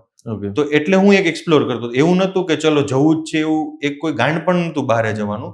પણ આજે વ્યક્તિ સામે ઓપ્શન્સ છે તો બંને ઓપ્શન્સને એક્સપ્લોર કરવા તમારા માટે એક જરૂરી વસ્તુ બની જાય છે. તો મેં બધું એક્સપ્લોર કર્યું કે ઓકે ટોપ 30 યુનિ છે, આ છે, તે છે. સામે મને અહીંયા રહી અને થોડું પોતાના લોકો માટે કશું કરવાનું મળે છે. પ્લસ આજે ગવર્મેન્ટ જોબ છે એમાં હેન્ડસમ સેલેરી છે. તો જે કહેવાય કે કમાવવાની જે જવાબદારી હોય છે એ બી હું સારી રીતે એમાં નિભાવી શકીશ. ધેન આઈ ચૂઝ ધીસ કે ભાઈ ઓકે તો હું અહીંયા જ રહીશ. જો મને અહીંયા થોડું ઘણું કદાચ ઓછું મળશે તો બી ચાલશે, પણ જો અહીંયા રહીને હું કંઈ કરી શકીશ તો એ મારા માટે એક બેટર ઓપ્શન છે. ડેફિનેટલી. જો એક વસ્તુ એમણે કીધી એ પ્રમાણે કે દરેક પાસે ઓપ્શન અવેલેબલ નથી હોતો કે કોલેજ પહેલાં સ્ટાર્ટ કરે. ઘણા વિદ્યાર્થીઓ એવા હશે કે જે અત્યારે ઓલરેડી કોલેજના 2nd કે 3rd યર કે 4th યરમાં હશે, તો એમની પાસેથી ઓપ્શન જતો રહ્યું. પણ છતાં બી તમારા મિત્ર વર્તુળમાં કોઈ છે, તમારા રિલેટિવમાં કોઈ છે, તો સારો સમય તો એ જ રહેતો હોય છે કે 12th પછી સ્ટાર્ટ કરો. ઓકે, યુપીએસસીની જે આપણે વાત કરીએ ટ્રેન્ડમાં શું હોય છે કે એ લોકો મોટાભાગે આર્ટ્સ, ઓકે, એઝ અ શું કે સ્ટ્રીમ તરીકે ચૂઝ કરતા હોય છે. અને આર્ટ્સનો ફાયદો એ છે કે ઘણા બધા સબ્જેક્ટ છે રિપીટ થાય છે, ઓકે, હિસ્ટ્રી અને પોલિટી ને બધા, તો એને બેનિફિટ થઈ જતો હોય છે. બીજું કે ખરેખર શું સ્ટાર્ટ કરી જ દેવી જોઈએ 12th પછી? જો ખરેખર તમને એવું લાગે છે કે મારે આ જ પ્રોફેશન સિલેક્ટ કરવું છે, મારે બીજું કશું કરવું જ નથી, મારે આ જ ગોલ છે મારો, તો તમે સ્ટાર્ટ કરી શકો 12th પછી. બાકી આપણે કીધું પ્રમાણે કે એકાદ વખત કોલેજ યરને એન્જોય કરો. ઓકે, સ્ટાર્ટ કરો પણ કેવી રીતે કરો? કે કોલેજના સમય પછી સ્ટાર્ટ કરો. ઓકે, કોલેજ પછીનો જે સમય વધે છે એમાં તમારો બેઝ તૈયાર કરો, એનસીઆરટી, જીસીઆરટી તમે વાંચો અને ધીરે ધીરે એક સમજવાનો પ્રયત્ન કરો કે એક્ઝામ શું છે, કેટલા તબક્કા હોય છે, કેવી રીતે લેવાય છે, પીવાયક્યુનો થોડો એનાલિસિસ કરો, કેવા પ્રશ્નો પૂછાયેલા છે, બધી વસ્તુ અને પછી સ્ટાર્ટ કરો. પણ જો તમને એ 4 વર્ષ મળી રહ્યા છે તો એ 4 વર્ષને પ્રોપર રીતે યુટિલાઇઝ કરો. જો તમે વ્યવસ્થિત કરો છો તો ડેફિનેટલી યંગ એજમાં તમે શું કરશો? ગવર્મેન્ટ ઓફિસમાં જશો. ઓકે, બીજી વસ્તુ કે આ એક યર અર્લી સ્ટાર્ટ કરવા માટેનો એક બેનિફિટ શું હોય છે કે જો તમે ગ્રેજ્યુએશન પછી કરો છો ને તમારે 3-4 વર્ષ બીજા લાગશે તો ઘણા બધા લોકો કરણભાઈની જેમ પ્રિવિલેજ નથી હોતા, ઓકે, કે જેના ફેમિલી એને સપોર્ટ કરતા હોય, ઓકે, જેમને કોઈ ઇસ્યુ ના હોય. ઘણા બધા સ્ટુડન્ટ એવા બી હશે કે જેમને ફાઇનાન્શિયલ ઇસ્યુ હોઈ શકે, ફેમિલી સપોર્ટ ના હોય અને બને એટલું જલ્દી જોબમાં જવું પડે એમ હોય. રેડી? તો એવા સમયે શું થશે કે એ વિદ્યાર્થીઓ જે છે, ઓકે, એમને જેમ જેમ સમય વધતો જશે ને એમ એમ પ્રેશર ક્રિએટ થતું જશે ને જેટલું પ્રેશર ક્રિએટ થશે ને, ઓકે, એટલું જ, ઓકે, એનો ફોકસ છે એ સ્ટડી પરથી હટીને પછી કમાવા ઉપર વધારે જતું રહેશે. તો અહીંયા બી એ પ્રિપરેશન કરતે કરતે કંઈક પાર્ટ ટાઈમ જોબ શરૂ કરશે ને બધી વસ્તુઓ કરશે. એટલે હંમેશા યાદ રાખો, બેસ્ટ સમય એ જ છે કે જેટલું વહેલો કરો એટલું સારું. ઓકે, પણ જો નથી બી કર્યું તમે તો બી કોઈ ચિંતા ના કરો. તમે જો 3 વર્ષનો સમય છે એ કોઈ પણ રીતે પેરેન્ટ્સ પાસેથી માંગો, ઓકે, અને પેરેન્ટ્સ પાસે 3 વર્ષનો સમય માંગીને વ્યવસ્થિત 3 થી 4 વર્ષ પ્રિપરેશન કરો, આરામથી ક્લિયર, ઓકે, જીપીએસસી ક્લિયર થઈ શકે એમ છે. એક શરૂઆત થઈ ગઈ ને, ઓકે, જેમ કે કરણભાઈ એસટીઆઈ બની ગયા, હવે કદાચ એ 2 વર્ષ એક્સ્ટ્રા બી લગાવે છે ને, નહીં જ લાગે, ઓકે, ડેફિનેટલી આ જે છે એમાં એ આવવાના જ છે, ઓકે, અને હું તમને અત્યારે જ કહી રહ્યો છું કે ગેરંટી સાથે કે આ બંને જે 47 ને 240 છે એ બંનેમાંથી એકમાં એક ક્લાસ 1-2 ઓફિસર હશે. હું તો કહું છું બંનેમાં રિઝલ્ટ હશે, ઓકે, અને બંનેમાંથી એને સિલેક્ટ કરવાનો હશે. પણ કદાચ મેં કીધું કે નથી બી તમે થઈ શકતા અને કદાચ કોઈ એક નાનકડી બી એક્ઝામ તમારી પાસે ક્લિયર થઈ ગઈ, એસટીઆઈ કે કોઈ બી ડીવાયએસઓ કે એવું, તો બી તમને સમય મળી રહેશે આગળ, ઓકે. એટલે હંમેશા યાદ રાખજો કે પ્રિપરેશન જ્યારે સ્ટાર્ટ કરો છો બને એટલી જલ્દી કરો એટલું સારું, અને જો નથી સમય તો 3 વર્ષનો કોઈ પણ રીતે એડજસ્ટ કરીને ચાલો. એવું માની લેવું કે પહેલા જ વર્ષમાં થઈ જશે અને બધી વસ્તુઓ, કે એવા રેર કેસ હોય છે, અને જે લોકો પહેલા વર્ષમાં તમે કીધું પ્રમાણે કે કરતા હોય છે એ પહેલાથી પ્રિપરેશન કરતા હોય છે. જો તમે અત્યારે કોલેજ પછી શરૂઆત કરી રહ્યા છો તો 2-3 વર્ષ તો લાગશે, ઠીક છે. હવે માન લો કે એને પ્રિપરેશનની શરૂઆત કરી દીધી છે અને હવે પ્રિલિમની પ્રિપરેશન સ્ટાર્ટ કરી રહ્યા છે, તો કઈ કઈ બાબતો એવી છે કે જે પ્રિલિમમાં ધ્યાને રાખવી જોઈએ, ઓકે. પહેલા તો માન લો કે કોઈ બુક્સની વાત છે, ટેસ્ટ સિરીઝની વાત છે, તો કઈ બાબતો એવી છે કે જેના પર એને ફોકસ કરવો જોઈએ? સર, પ્રિલિમ્સનું જોઈએ ને તો પ્રિલિમ્સનો બેસિક રૂલ એ છે કે તમે તમારા બેસિક્સ ક્લિયર કરો, દરેક સબ્જેક્ટ્સ ઉપર તમે ઇક્વલી ફોકસ કરો. અત્યારે જે ટ્રેન્ડ છે એક પણ સબ્જેક્ટને ના છોડો, અને બધા જ સબ્જેક્ટમાંથી તમે, ફોર એન એક્ઝામ્પલ, હું એન્જિનિયરિંગ બેકગ્રાઉન્ડમાંથી છું તો મેં ક્યારેય ઇકોનોમિક્સ સબ્જેક્ટ એટલો ભણેલો નહોતો. તો ઇકોનોમિક્સ સબ્જેક્ટ્સ મારો એ લેવલનો સ્ટ્રોંગ શરૂઆતમાં નહોતો, તો એ સમજી શકાય એવી વસ્તુ હતી. પરંતુ એનો મતલબ એમ નથી કે આપણે સબ્જેક્ટ્સને છોડી દઈએ. એ સબ્જેક્ટમાંથી તમારે એટલું તો માર્ક્સ ખેંચવાના જ છે કે જેથી એક કોઈ એ સબ્જેક્ટના જે ઇઝી ક્વેશ્ચન્સ હોય તો એ તો તમારાથી એ ક્વેશ્ચન્સ તો અટેમ્પ્ટ થવા જ જોઈએ ને, એમાંથી તમારા માર્ક્સ આવવા જ જોઈએ. ત્યારબાદ તમારા જે બી સ્ટ્રોંગ સબ્જેક્ટ્સ હોય એમાંથી વધારેના વધારે માર્ક્સ ખેંચવાની ટ્રાય કરો. પ્લસ અત્યારે જો ટ્રેન્ડ જોઈએ તો પોલિટી, ઇકોનોમિક્સ અને જીઓગ્રાફી 200 માર્કમાંથી 100 થી 110 માર્કનો આ 3 સબ્જેક્ટ જ કવર કરે છે. તો ઘણીવાર કદાચ એવું થાય કે જો હું અત્યારે શરૂઆત કરતો હોત તો મને ખ્યાલ આવી ગયો કે ઓકે, ઇકોનોમિક્સનું ભારણ અત્યારે સૌથી વધારે છે, તો પછી મારી પાસે એક્સક્યુઝ નથી કે ઓકે, મેં ઇકોનોમિક્સ નથી કર્યું તો હું અમુક ક્વેશ્ચન્સ જ અટેમ્પ્ટ કરીશ. તો એમાં પછી વધારે દમ લગાવવું પડશે, વધારે રીડ કરવું પડશે, ડેપ્થ લઈ આવવી પડશે, કોન્સેપ્ટ્સ ક્લિયર કરવા પડશે અને ઇકોનોમિક્સ સારું કરવું પડશે. એ જ રીતે પોલિટી, એ જ રીતે જીઓગ્રાફી. અને બાકીના જે સબ્જેક્ટ છે એને બી છોડવાના નથી, કારણ કે જો જે સબ્જેક્ટ તમે કદાચ અત્યારે છોડશો તો મેઇન્સમાં તો એ સબ્જેક્ટ કરવાના જ આવશે. મેઇન્સ ક્યારેય એવું નથી કરતી કે આ સબ્જેક્ટ કર્યા વગર આપણે મેઇન્સ ક્લિયર કરી જઈએ. તો એના કરતાં બેટર છે કે આપણે શરૂઆતથી જ જો બધા સબ્જેક્ટ્સના પાયો આપણે ક્લિયર રાખ્યો હોય, બધા સબ્જેક્ટ્સ આપણે સારી રીતે કર્યા હોય, તો આપણે બધા જ સબ્જેક્ટને સારી રીતે ન્યાય આપી શકીએ. અને એવું જરૂરી નથી, હાલના બી અત્યારે ટ્રેન્ડ જોઈએ તો મેં જેમ કીધું એમ કે ભાઈ પોલિટી છે, ઇકોનોમિક્સ છે અને જીઓ વધારે પૂછે છે. એ નક્કી નથી કે 3 જ સબ્જેક્ટ હંમેશા વધારે પૂછાતા રહેશે. ક્યારેક એવું થયું કે કોઈ બીજો સબ્જેક્ટ પણ જો 25-30 માર્કનો પૂછાઈ ગયો કે 40 માર્કનો પૂછાઈ ગયો તો ત્યારે પછી એ એક્સક્યુઝ નહીં આવે કે ઓકે, ટ્રેન્ડ આ તો મેં નહોતું કર્યું. આપણે રેડી રહેવું પડશે એક્ઝામ માટે. તો પ્રિલિમ્સની જે બેસ્ટ સ્ટ્રેટેજી છે એ છે કે પહેલા તો બધા સબ્જેક્ટ્સને સારી રીતે રીડ કરો, સારી રીતે સમજો, કોન્સેપ્ટ્સ ક્લિયર કરો, પીવાયક્યુઝ સોલ્વ કરો અને મેક્સિમમ ટેસ્ટ સિરીઝ આપો. ડેફિનેટલી તમને જરૂર લાગે છે કે 2 થી 3 ટેસ્ટ સિરીઝ મને જોઈએ છે, ટેસ્ટ સિરીઝ આપવી એટલે જરૂરી છે કે શરૂઆતમાં ટાઈમ મેનેજમેન્ટમાં કામ આવશે, પ્લસ પ્રેશર હેન્ડલ કરતા શીખવશે કે ઓકે, પ્રેશરમાં હું પેનિક કરી જાઉં છું, નથી કરતો, પ્રેશર સારી રીતે હેન્ડલ કરી શકું છું. તો એનાથી પ્રિલિમ્સમાં એક વિદ્યાર્થીને એની સ્ટ્રેન્થ, એની વીકનેસનો ખ્યાલ આવી જશે. એટલા માટે આ બધું કરવું જરૂરી છે. જો હવે 2-4 બાબતો તમે કદાચ નોટ ડાઉન કરી હોય તો, ઓકે, એક તો જે એમણે બહુ મસ્ત વાત કીધી કે ટ્રેન્ડને સમજો, ઓકે, એવું નથી કે આંધળાની જેમ ચાલુ જ પડી જાવ કે ભાઈ ચલો આજે મન થયું હિસ્ટ્રી ઉપાડી વાંચવાનું ચાલુ કરી દીધું, કલ્ચર ઉપાડો. અત્યારે ટ્રેન્ડ જો કે કયા સબ્જેક્ટ ઉપર ભારણ વધારે આપવામાં આવ્યું છે. જરૂરી નથી કે એવું જ થશે દરેક એક્ઝામમાં, પણ એ ટ્રેન્ડ મુજબ તમે કરેલું હશે તો ચાન્સ તમારા વધારે છે કે તમે પ્રિલિમ ઇઝીલી ક્લિયર કરી લો. ઓકે, એમને જે પ્રમાણે કીધું એ પ્રમાણે કે પોલિટી ઇકોનોમીનો ટ્રેન્ડ, જીઓગ્રાફીનો ટ્રેન્ડ અત્યારે છે, તો આપણું જે વધારે પડતો ફોકસ હોવો જોઈએ એ આ 3 સબ્જેક્ટ પર સૌથી વધારે હોવો જોઈએ કે એની એક નાની નાની બાબતો બી આપણે શું કરી લઈએ, કવર કરી લઈએ. બીજી એક બાબત જે એમણે કીધી એ પ્રમાણે કે સબ્જેક્ટ તમારે દરેક કરવા પડશે. યાદ રાખજો મિત્રો, જ્યારથી ક્લાસ 1 2 ની પ્રિલિમ જે છે 200 માર્ક્સની થઈ છે, એટલે તમે સમજો કે ડીવાયએસઓ, એસટીઆઈ કે કોઈ બી પ્રિલિમ તમે ઉપાડીને જાઓ છો, ઓકે, જીપીએસસી જે જનરલ એક્ઝામ લેતી હોય છે એની, તો એ બધી જ 200 માર્ક્સની થઈ ગઈ છે. હવે જ્યારે 200 માર્ક્સની થઈ ગઈ છે ને, 200 માર્ક્સમાં જે પેલો દાસા સાહેબ વાળો કન્સેપ્ટ ચાલતો કે કોઈ બી તમે 4 સબ્જેક્ટ કરી લીધા અને કરંટ અફેર કરી લીધું એટલે તમે પાસ થઈ જતા, કેમ કે ત્યારે મેરિટ હતું તો કટ ઓફ જ છે 120 અટકતું. ઓકે, તો ત્યારે એક સબ્જેક્ટ 50 માર્ક્સનો પૂછાતો, તમે કદાચ 30 માર્ક્સ બી લાવી દેશો તો બી તમે શું કે 4 સબ્જેક્ટમાં 120 પહોંચી જશો. રેડી? એટલે ત્યારે એ હતું. હવે જ્યારે સબ્જેક્ટ 50 માર્ક્સના ઘટીને 25 માર્ક્સે આવી ગયા છે અને એમાં બી વેઇટેજ મેન્ટેન નથી થતું. ઓકે, તમારું હિસ્ટ્રી સ્ટ્રોંગ છે, પણ હિસ્ટ્રીના તો 25 પ્રશ્નો પૂછાશે તો તમને 25 આવડશે ને. પ્રશ્નો જો માની લો કે 15 જ પૂછાયો તો, ઓકે, કારણ કે 200 પ્રશ્નોમાં પૂરું કરવાનું છે અને લાસ્ટ એસટીઆઈ તમે જુઓ પ્રિલિમ તો 42 પ્રશ્નો ઇકોનોમીના હતા. પોલિટીના બધા ભેગા કરો તો 75 પહોંચી જતું હતું. ઓકે, એમણે કીધું પ્રમાણે જીઓગ્રાફી નાખશો તો 100 પહોંચી જતું. 3 સબ્જેક્ટ 100 પહોંચી ગયા. હવે તમારા એ 3 સબ્જેક્ટ વીક છે તો ડેફિનેટલી તમારા માર્ક્સ એટલા નથી આવવાના. ઓકે, એટલે હંમેશા યાદ રાખવાનું છે સબ્જેક્ટ દરેક કરવાનો છે હવેથી. ઓકે, હવેની પ્રિલિમમાં યાદ રાખવાનું છે, પહેલો જે તુક્કો ચાલતો કે 3-4 સબ્જેક્ટ સ્ટ્રોંગ કરી લીધા ચાલશે ના, બધા સબ્જેક્ટ સ્ટ્રોંગ કરો અને એને પ્રિલિમ અને મેઇન્સ બંનેની દ્રષ્ટિએ કરો. જેમણે કીધું એ પ્રમાણે કે મેઇન્સમાં ફરીથી આવવાનું જ છે, તો બંને દ્રષ્ટિએ કરો. અને ખાસ એક વસ્તુ ધ્યાનમાં રાખવાની છે કે જો પોસિબલ હોય ને તો મેથ્સ રીઝનિંગ જેમણે કીધું પ્રમાણે છોડો. ઓકે, જે પ્રમાણે કીધું કે ભાઈ ઇકોનોમી મારો સબ્જેક્ટ વીક છે તો એના બેઝિક ક્વેશ્ચન તો મને આવડવા જોઈએ. એવી રીતે મેથ્સ રીઝનિંગ તમારું વીક છે, મોટા ભાગે પ્રિલિમમાં લગભગ બધા મેથ્સ રીઝનિંગ સ્કીપ કરતા હોય છે. ઓકે, તો તમારું વીક છે તો એટલીસ્ટ એ એરિયાને કવર કરી લો કે જે બેઝિક છે તમને આવડી જાય છે. રીઝનિંગ તો આવડી જ જાય, કેલેન્ડરના અને ક્લોકના અને લોહીના સંબંધોના પ્રશ્નો બહુ ઇઝી હોય છે કમ્પેરેટિવ. ઓકે, એ આવડી જાય. જીઓમેટ્રી કરી લો 5 થી 7 સૂત્રો યાદ રાખશો એટલે તમારું ભૂમિતિ આખું થઈ જશે. તો આવી રીતે એટલે દરેક સબ્જેક્ટ છે એને સ્કીપ નથી કરવાનો, એટલીસ્ટ બેઝિક કરી લેવાનું છે કે 25 પ્રશ્નો પૂછાય તેમાંથી 12 થી 13 માર્ક્સ તમારા આવી જાય. ઓકે, તો આ એક બહુ સરસ બાબત તમે નોટ ડાઉન કરાવી કે ભાઈ અત્યારે ટ્રેન્ડ પ્રમાણે કોઈ સબ્જેક્ટ છોડી શકે એમ નથી. બની શકે કે ટ્રેન્ડ નેક્સ્ટમાં ચેન્જ બી કરી દે.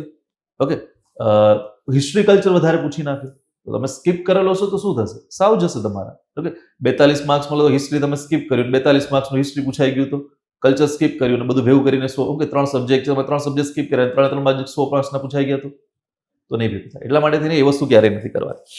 સેકન્ડ વસ્તુ, હવે એમણે એક બીજી વસ્તુ હાઇલાઇટ કરી કે પીવાયક્યુઝનું શું ઇમ્પોર્ટન્સ છે અને ટેસ્ટ સિરીઝનું શું ઇમ્પોર્ટન્સ. ઓકે, એટલે પીવાયક્યુઝ ભયંકર માત્રામાં સોલ્વ કરવાના, પણ એક વસ્તુ ધ્યાનમાં રાખવાની કે ઓલ્ડ પીવાયક્યુ મુજબ તમારે તમારું પરસેપ્શન નહીં બનાવવાનું, કેમ કે ચેરમેન મુજબ શું થાય છે, એક્ઝામની પેટર્ન ચેન્જ ટ્રેન્ડ ચેન્જ થઈ ગયું.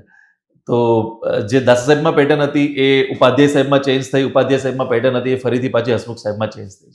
પણ અત્યારે એક સારું છે કે લેવલવાળા પ્રશ્નો પૂછાય છે, એટલે તમે જો ડેપ્થમાં અને વ્યવસ્થિત કન્સેપ્ટ સાથે રીડિંગ કરેલું છે, ઓકે, તો પ્રોબ્લેમ આવશે નહીં. હવે બીજી વસ્તુ કે ભલે તમે કહી દીધું છતાં બી, ઓકે, જે એક મોટા ભાગનો જે મને ઇસ્યુ આવે છે વિદ્યાર્થીઓની બાબતમાં કે ટેસ્ટ સિરીઝ એ લોકો આપતા જ નથી. ઓકે, પ્રિલિમ પહેલા ટેસ્ટ સિરીઝ જે છે ઓકે એ ખરેખર આપવી જોઈએ. જ્યારે બી પ્રિલિમ પછી મને મેસેજ આવે છે વિદ્યાર્થીઓના, હું પૂછું છું તો કદાચ એક કેસે, 2 કેસે અથવા તો કેસે એક બી આપી નથી. તો ખરેખર કેટલું ઇમ્પોર્ટન્સ રહે છે ટેસ્ટ સિરીઝનું પ્રિલિમ ક્લિયર કરવામાં? સર, ટેસ્ટ સિરીઝની વાત કરતા પહેલા હજી હું એક પ્રિલિમ્સની વાતમાં એડ કરવા માંગુ છું કે લોકોનું મેં જોયું છે સ્ટુડન્ટ્સમાં કે ફોર એન એક્ઝામ્પલ કોઈ કોમર્સ બેકગ્રાઉન્ડ હોય કે આર્ટ્સ બેકગ્રાઉન્ડ હોય છે તો એ લોકો મેથ્સ રિઝનિંગથી ભાગતા હોય છે. તો ધ થિંગ ઇઝ કે હવે તમે ભાગી નહીં શકો, નથી ભાગવાનું, મહેનત કરવાની છે. એમાં 25 કે 30 માર્કનું અત્યારે મિનિમમ 25 થી 30 માર્કનું તો મેથ્સ રિઝનિંગ આવી જ રહ્યું છે. તો જો આટલું બધું મેથ્સ રિઝનિંગ આવી રહ્યું છે તો તેનાથી ડરવા કરતાં કે તેનાથી ભાગવા કરતાં તેમાં મહેનત કરવી એ વધારે સારો ઓપ્શન છે અને એમાં વધારે માર્ક્સ લેવા જોઈએ, કારણ કે આમાં જે મેથ્સ રિઝનિંગ પૂછાય છે એ પ્યોર મેથ્સ નથી. એ એક મેન્ટલ એબિલિટી ચેક કરવાનું છે કે જેમાં તમે લોજિકલી તમે એ સમ્સને સોલ્વ કરી શકશો, રિઝનિંગમાં તમે સારામાં સારા માર્ક્સ લઈ શકશો અને મેથ્સમાં બી તમે થોડી પ્રેક્ટિસ સાથે સ્પીડ મેળવી શકશો અને સોલ્વ કરી શકશો. પ્લસ વાત રહી વીક સબ્જેક્ટ્સની, તો શરૂઆતમાં જે તમારો વીક સબ્જેક્ટ છે ને, મહેનતથી ખરેખર એ સબ્જેક્ટને તમે પ્રિલિમ્સમાં તમારું કહેવાય કે એક રામબાણ તરીકે તમે એને કન્વર્ટ કરી શકો છો. આજથી 4-4.5 વર્ષ પહેલા કોકે મને પૂછ્યું હોત કે ઇકોનોમી, તો હું એમ કહેત કે યાર ઇકોનોમી જોવું પડશે, ઇકોનોમીમાં કદાચ પ્રોબ્લેમેટિક છે મારા માટે. આજે તમે મને પૂછો તો મેઇન્સ કે પ્રિલિમ્સમાં બંનેમાં મારો એક સ્ટ્રોંગ સબ્જેક્ટ છે. તો મહેનત, એક બી સબ્જેક્ટ અત્યારે જે આપણો જે સિલેબસ છે એટલો સારી રીતે ડિઝાઇન છે કે એક બી સબ્જેક્ટ છે ને એ એવી રીતે નથી કે ઓકે ન સમજાય, ન આવડે. બધા જ સબ્જેક્ટ લોજિકલ છે, બધા જ સબ્જેક્ટ કોન્સેપ્ચ્યુઅલ છે. જો તમે કોન્સેપ્ટ ક્લિયર રાખો છો અને એક વખત જો તમારા કોન્સેપ્ટ ક્લિયર થઈ ગયા, તો મને તો એવું લાગે છે કે ઇકોનોમી સૌથી સહેલો છે કે તમારા કોન્સેપ્ટ ક્લિયર થઈ ગયા તો તમે કદાચ રિવિઝનનો ક્યારેક એવું થાય કે કોઈ સંજોગોવશાત અભાવ છે તો બી કોન્સેપ્ટ ક્લેરિટીના બેઝ ઉપર જ તમે એના MCQ સોલ્વ કરી શકશો. કદાચ બાકી બીજા કોઈ સબ્જેક્ટ્સમાં ફેક્ટ્સ જોશે, બહુ બધા ફેક્ટ્સ જોશે આપણે, કે અમુક આંકડાઓ યાદ રાખવા પડશે. જેમ કે પોલિટી છે તો એમાં બી કોન્સેપ્ટ સાથે અમુક એવા નંબર્સ છે કે જે આપણે યાદ રાખવાના છે. હિસ્ટ્રી છે તો એમાં બી એમાં અમુક નંબર્સ આવશે, અમુક ફેક્ટ્સ આવશે. પણ ઇકોનોમી એકમાત્ર એવો સબ્જેક્ટ છે કે જો તમારા કન્સેપ્ટ ક્લિયર છે તો તમારે કદાચ રિવિઝન ક્યારેક ન થયું ને, સ્ટીલ તમે એમાં ઇનફ માર્ક્સ લઈ શકશો. પ્લસ વાત રહી ટેસ્ટ સિરીઝની, તો સર ટેસ્ટ સિરીઝ મેં જેમ કીધું એમ કે ટેસ્ટ સિરીઝ એટલે આપવાની છે કે એક તો આપણને પહેલા જે લોકો જૂના હતા તો એમને 3 કલાકનું એક પેપર, 3 કલાકનું એક પેપર, એમ બે પેપર આપવાની આદત હતી. હવે અચાનકથી એવું થઈ ગયું કે ભાઈ 3 કલાક છે, 200 માર્ક્સ છે, 200 માર્ક્સને મેનેજ કરવાના છે, જેમાં તમારે મેથ્સ, રિઝનિંગ બી કરવાનું છે, બાકી બીજા સબ્જેક્ટ્સને બી ન્યાય આપવાનો છે. તો ટેસ્ટ સિરીઝ એ શીખવાડશે કે ટાઈમ મેનેજ કેવી રીતે કરવો. પ્લસ ટેસ્ટ સિરીઝ તમને એક બીજું બી એનાલિસિસ શીખવાડશે કે ફોર એન એક્ઝામ્પલ આપણે ટેસ્ટ સિરીઝ લખી, ક્વેશ્ચન સોલ્વ કર્યા, તો સતત કયા સબ્જેક્ટમાં તમે મિસ્ટેક કરી રહ્યા છો, સતત કયા સબ્જેક્ટમાં તમારા ઓછા માર્ક્સ આવી રહ્યા છે, સતત કયા સબ્જેક્ટમાં તમારી ઇમ્પ્રુવમેન્ટની જરૂર છે. પ્લસ ખાલી વીકનેસ નહીં, તમારી સ્ટ્રેન્થ બી કહેશે કે કયા સબ્જેક્ટમાં તમે કન્ટિન્યુઅસલી સારામાં સારો સ્કોર કરી રહ્યા છો, કયા સબ્જેક્ટ તમને માર્ક્સ અપાવી રહ્યા છે અને કયા સબ્જેક્ટમાં વધારે મહેનતની જરૂર છે. આના ઉપરથી એક સર બીજું એનાલિસિસ જોઈએ તો એ બી શીખવા મળે છે કે જે સબ્જેક્ટ્સમાં કોઈ વ્યક્તિનો for an example polity strong છે, તો જ્યારે પેલું 50-50 ઉપર પહોંચીએ ને તો જનરલી જે વ્યક્તિનો જે સબ્જેક્ટ સ્ટ્રોંગ હોય ને એમાં એને 50-50 માં ચાન્સ લઈ જ લેવો જોઈએ. ડેફિનેટલી. કારણ કે એક જે એમનો ઇન્સ્ટિંક્ટ ડેવલપ થયો હોય છે એ સબ્જેક્ટ રિલેટેડ, એ ટોપિક રિલેટેડ, તો એમાં જનરલી એવું મેં જોયું છે, મેં અનુભવ કર્યું છે કે મારા જે સ્ટ્રોંગ સબ્જેક્ટ શરૂઆતમાં હતા ને એમાં જે હું ઇન્સ્ટિંક્ટિવલી ઘણીવાર આન્સર લખતો 50-50 માં, તો 60-70% કેસીસમાં સાચા પડતા હતા. 20-30% કેસીસ એવા હતા કે ભાઈ ખોટો પડ્યો હોય, પણ સાચા પડવાના ચાન્સ એમાં વધારે છે. એની સામે જ્યારે તમને એવું લાગે કે સતત તમારો કોઈ સબ્જેક્ટ છે એમાં સ્કોર નથી થઈ રહ્યો, તો જો ઈ સબ્જેક્ટમાં વધારે ને વધારે રિસ્ક લેવા જાય છે ને સ્ટુડન્ટ્સ, તો એમાં વધારે એ લોકોના 80-90%, હું તો એમ કહું છું 80+, મિનિમમ 80% ચાન્સ તો એવા છે જ કે જે એ આન્સર ખોટો કરીને આવશે. અને પછી એવું થશે કે જે એને મહેનતથી જે માર્ક્સ લીધેલા છે ને એ ખોટા પડવાના લીધે નેગેટિવ થઈ જશે. અને આ જ રીતે જે કહેવાય ને, અમુક વાર મેં એવા બી ટ્રેન્ડ જોયા છે કે લોકો ડેસ્પરેટ થઈને 3 ઓપ્શન નથી આવડતા, 4 ઓપ્શન નથી આવડતા તો બી ટીક કરે છે. તો ઈ શું કરે છે કે મહેનતથી જે માર્ક્સ લીધા છે ને એ માર્ક્સ બી એને ખેંચી જાય છે ને પછી છેલ્લે 1 માર્ક, અડધો માર્ક, 0.25 માર્ક, 0.05 માર્ક્સ, 10 માર્ક્સ એવી રીતે રહી જાય છે. તો એના માટે એ બી આપણે મેનેજ કરવાનું છે કે જો આપણે રિસ્ક લઈએ છીએ તો રિસ્ક એવી રીતે ન લઈએ કે જેમાં આપણને 3 ઓપ્શન નથી આવડતા, 4 ઓપ્શન નથી આવડતા, તેમ છતાં આપણે રિસ્ક લઈએ. અગર રિસ્ક લેવો છે તો મેં મિનિમમ ક્રાઇટેરિયા એવો સેટ કર્યો હતો કે મિનિમમ 50-50 મારી પાસે છે કે 4 માંથી આ 2 ઓપ્શન તો નથી જ અને આન્સર આ 2 ઓપ્શન માંથી છે, તો હું એમાં રિસ્ક લેવા જઈશ. એમાં બી વિચારી લઈશ અને મારા જે ઇન્સ્ટિંક્ટ કહેતા હશે એ હું રિસ્ક લઈશ. તો આ જે સ્ટ્રેટેજી છે એ પ્રિલિમ્સમાં કામ લાગશે પાસ થવા માટે. જો જે એમણે બાબત કીધી ઓકે ટેસ્ટ સિરીઝ વિશેની, આમાં તમે કદાચ જો નોટ ડાઉન કર્યું તો 2 મુદ્દાઓ ફરીથી હાઇલાઇટ કરીશ. એક તો એમણે કીધું એ પ્રમાણે કે ટેસ્ટ જે છે ઓકે એ ટેસ્ટ આપ્યા બાદ તમે જ્યારે એનાલિસિસ કરો છો ઓકે તો તમને એક ખ્યાલ પડે છે કે તમારા કયા કયા વીક સબ્જેક્ટ છે. ઓકે, ઘણી વખત વિદ્યાર્થીને એવું થતું હોય છે કે આ તો મને આવડે જ, આ તો મારો સબ્જેક્ટ સ્ટ્રોંગ છે, આમાં તો મને બધું આવડે છે, પણ તમે જ્યાં સુધીની ટેસ્ટ નહીં આપો ને ત્યાં સુધી તમારું રિયાલિટી ચેક નહીં થાય. ઓકે, અને રિયાલિટી ચેક છે ને એ બહુ જરૂરી છે, કેમ કે રિયાલિટી ચેક થશે તો જ આઈડિયા તમને મળશે કે ખરેખર મને આ સબ્જેક્ટ પર કોન્ફિડન્સ હતો પણ આમાં મને એટલું આવડતું નથી. અને ઘણા સબ્જેક્ટ એમણે કીધું એ પ્રમાણે કે એવા બી હશે કે જેમાં તમને કોન્ફિડન્સ નહીં હોય પણ માર્ક્સ તમને સારા આવતા હશે એમાં. એટલે આ વસ્તુ રિયાલિટી ચેક માટે બી ટેસ્ટ સિરીઝ જરૂરી છે. સેકન્ડ વસ્તુ ઓકે કે ટેસ્ટ સિરીઝ જ્યારે તમે આપો છો તો ટાઈમ મેનેજમેન્ટ છે, એક્યુરેસી જે છે, સિલી મિસ્ટેક છે, આ દરેક વસ્તુઓ ઘટતી હોય છે. એટલે ટેસ્ટ સિરીઝ તો ખાસ આપવી જોઈએ. ઓકે, એક જે વાત કરી પ્રમાણે કે લાસ્ટ જે પ્રિલિમો લેવાતી હતી જીપીએસસી ક્લાસ 1-2ની, ત્યારે શું હતા, 2 પેપરો હતા, બંનેમાં થઈને ટોટલ 6 કલાક તમને મળતી હતી. એટલે સમય પ્લેન્ટી હતો. ઓકે, પણ હવે જ્યારે શું થઈ ગયું છે, ડીવાયએસઓ એસટીઆઈમાં તો જો કે એ જ ટ્રેન્ડ છે કે ભાઈ 200 માર્ક્સનું પેપર અને 2 કલાક. ઓકે, પણ ક્લાસ 1-2માં નો ડાઉટ 3 કલાક છે. તો આપણે એવું થાય કે સર ડીવાયએસઓ એસટીઆઈમાં મારે સમય ઘટ્યો તો પણ ક્લાસ 1-2માં નહીં ઘટે. પણ જરૂરી થોડું છે કે પ્રશ્ન એ વાત પૂછશે.